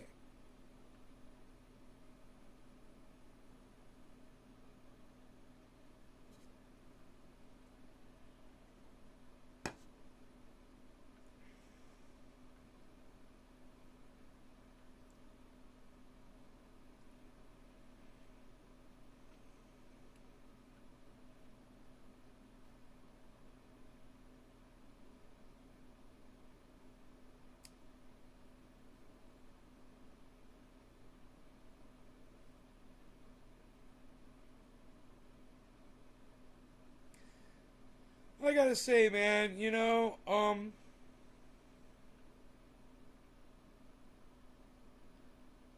Coinbase offers really good percentages for what they are. It's you're making up when you store your money there, you're making up the money basically that you're paying for the fees. That's good. Crypto.com fucks you on the amounts.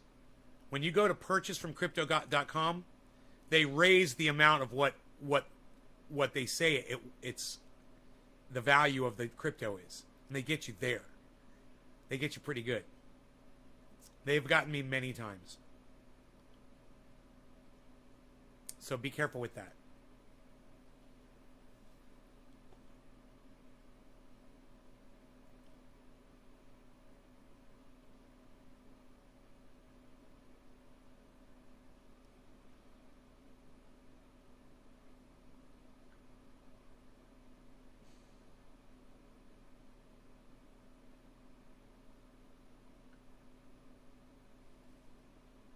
You've received $20 USD. Your ADA sale was successful. $22 was added to your wallet.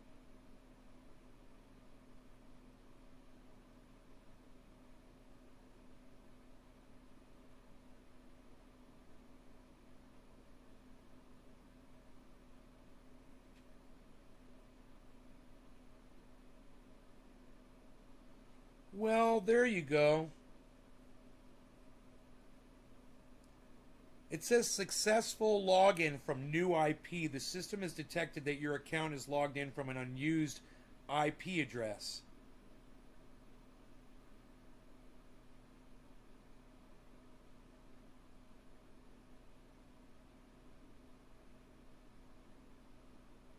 Huh.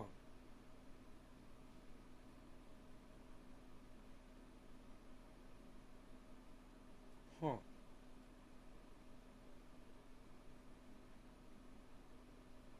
There it is again. Different IP address.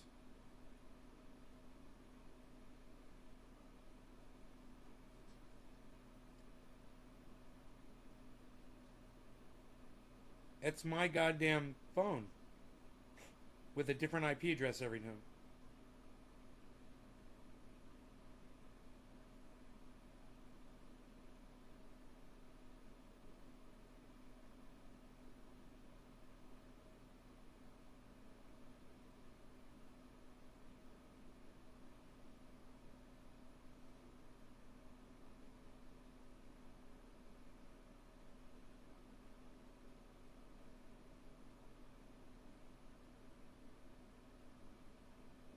Man, I don't know.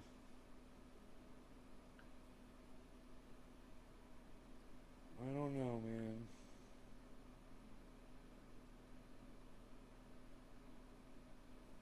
I'll just have to wait for that email to come in.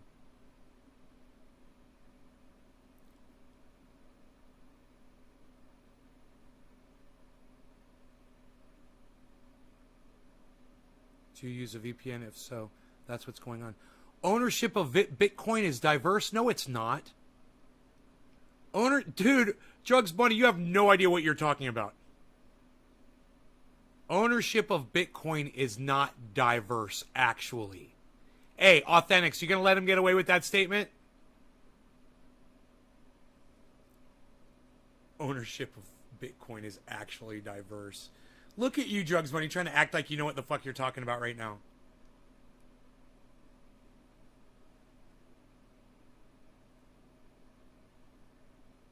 Can just type in Glassnode Bitcoin ownership.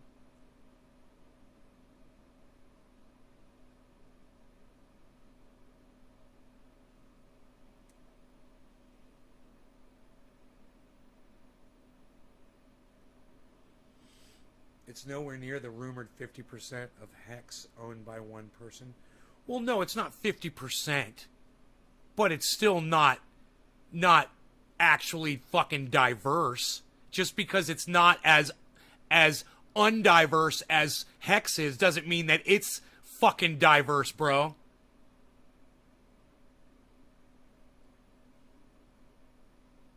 They all own lots of Bitcoin, and Satoshi used to own lots of Bitcoin. You guys, There are fucking whales out there that own so much Bitcoin. You guys have no idea. Come on. So one person can manipulate the whole goddamn market. That's not diversity.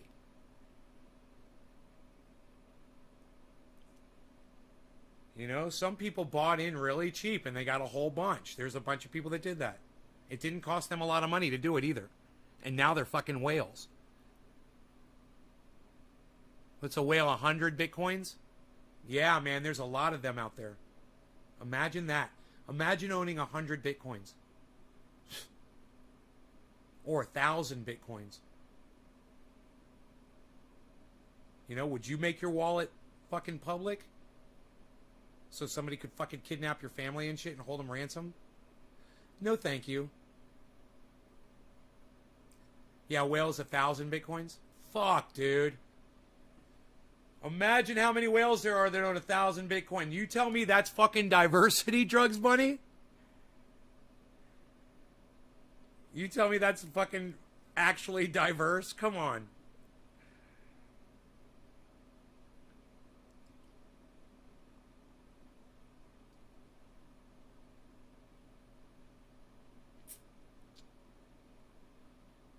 Well, I'm happy that I can access my cash over there at least, so it's not a total lockout of my account. It's just some kind of weird bullshit.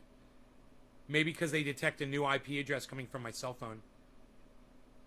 Whales own 1 to 5,000. 13%, bro. There you go. Fucking 13%, man. That's manipulation right there, brother. Whenever they and if those people are friends with each other and they get together, think of how much power they have.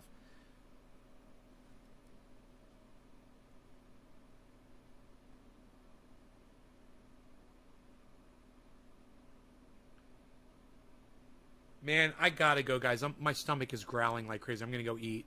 I love you guys, and I will see you. I really enjoyed listening to you guys chat back and forth about crypto. That was fun. And you guys, I hope the chat was totally on screen for all that. Was it? Yeah, it was. Good. And I will see you guys all later today. Right now, Bitcoin is at 48,500. It is still steadily climbing. Let's take a look at Polkadot that I bought at the beginning of the show. Polkadot is kicking ass, guys.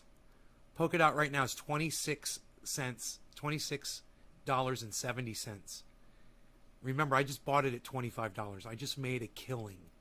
It just went up $1 since we've been talking. I just made a shit ton of money. So there you go. You guys get some Polkadot. It's $26.70 and going up. Everything's going up right now, man. Fuck yeah, I just paid for that. I easily paid for that $100 fucking I easily paid for the $100 fee that I had to pay. License plates, websites, 15-year stakes. All right. Yeah, Authentics, Drugs Bunny, surrounded by Keith. Yeah, let's do this again this afternoon. I mean, I went long, 4 hours almost, 3.5 hours. So let's say 4:20. I could do it. I can do 4:20. Love you guys. See you at 4:20. I got to take some mail out and eat. I got to eat, then I got to take some mail out. I should probably go do the mail first, but I'm fucking starved. All right. Bye, guys. I can eat quick. Love y'all. I will see you guys. I will see you guys this afternoon. You guys, please download Twitter for me. Do me a personal favor. If you appreciate this community, download Twitter. Follow @NaysGarden on Twitter. And retweet everything that you see me putting out there to as many people as you can. And come on over to the Discord server, man. I have a feeling it's going to be soon. I'm going to be hanging out in the Discord server a lot as soon as I figure out my bandwidth situation over here. All right? Looks good. Discord is @NaysGarden, #1766. That's @NaysGarden, #1766 on Discord. Discord.com/@NaysGarden /1766 or something like that. I don't know what the address is. But once you search, if you want to search for the Bye Tarot, thank you for staying for the whole video. I love you, honey. Watch the entire find the entire address. It's I don't even know what I'm trying to say right here. I'm not even making sense. I gotta eat because I can't talk because I have no food in me. So I'm gonna go eat some food, but then I gotta go take some mail to the mailbox, and then you guys go to Twitter and you guys check out, I forgot what I was telling you about. Twitter and something else that was really important. I don't know. I forgot. I'll see you guys later. Love you guys. 420. All that stuff.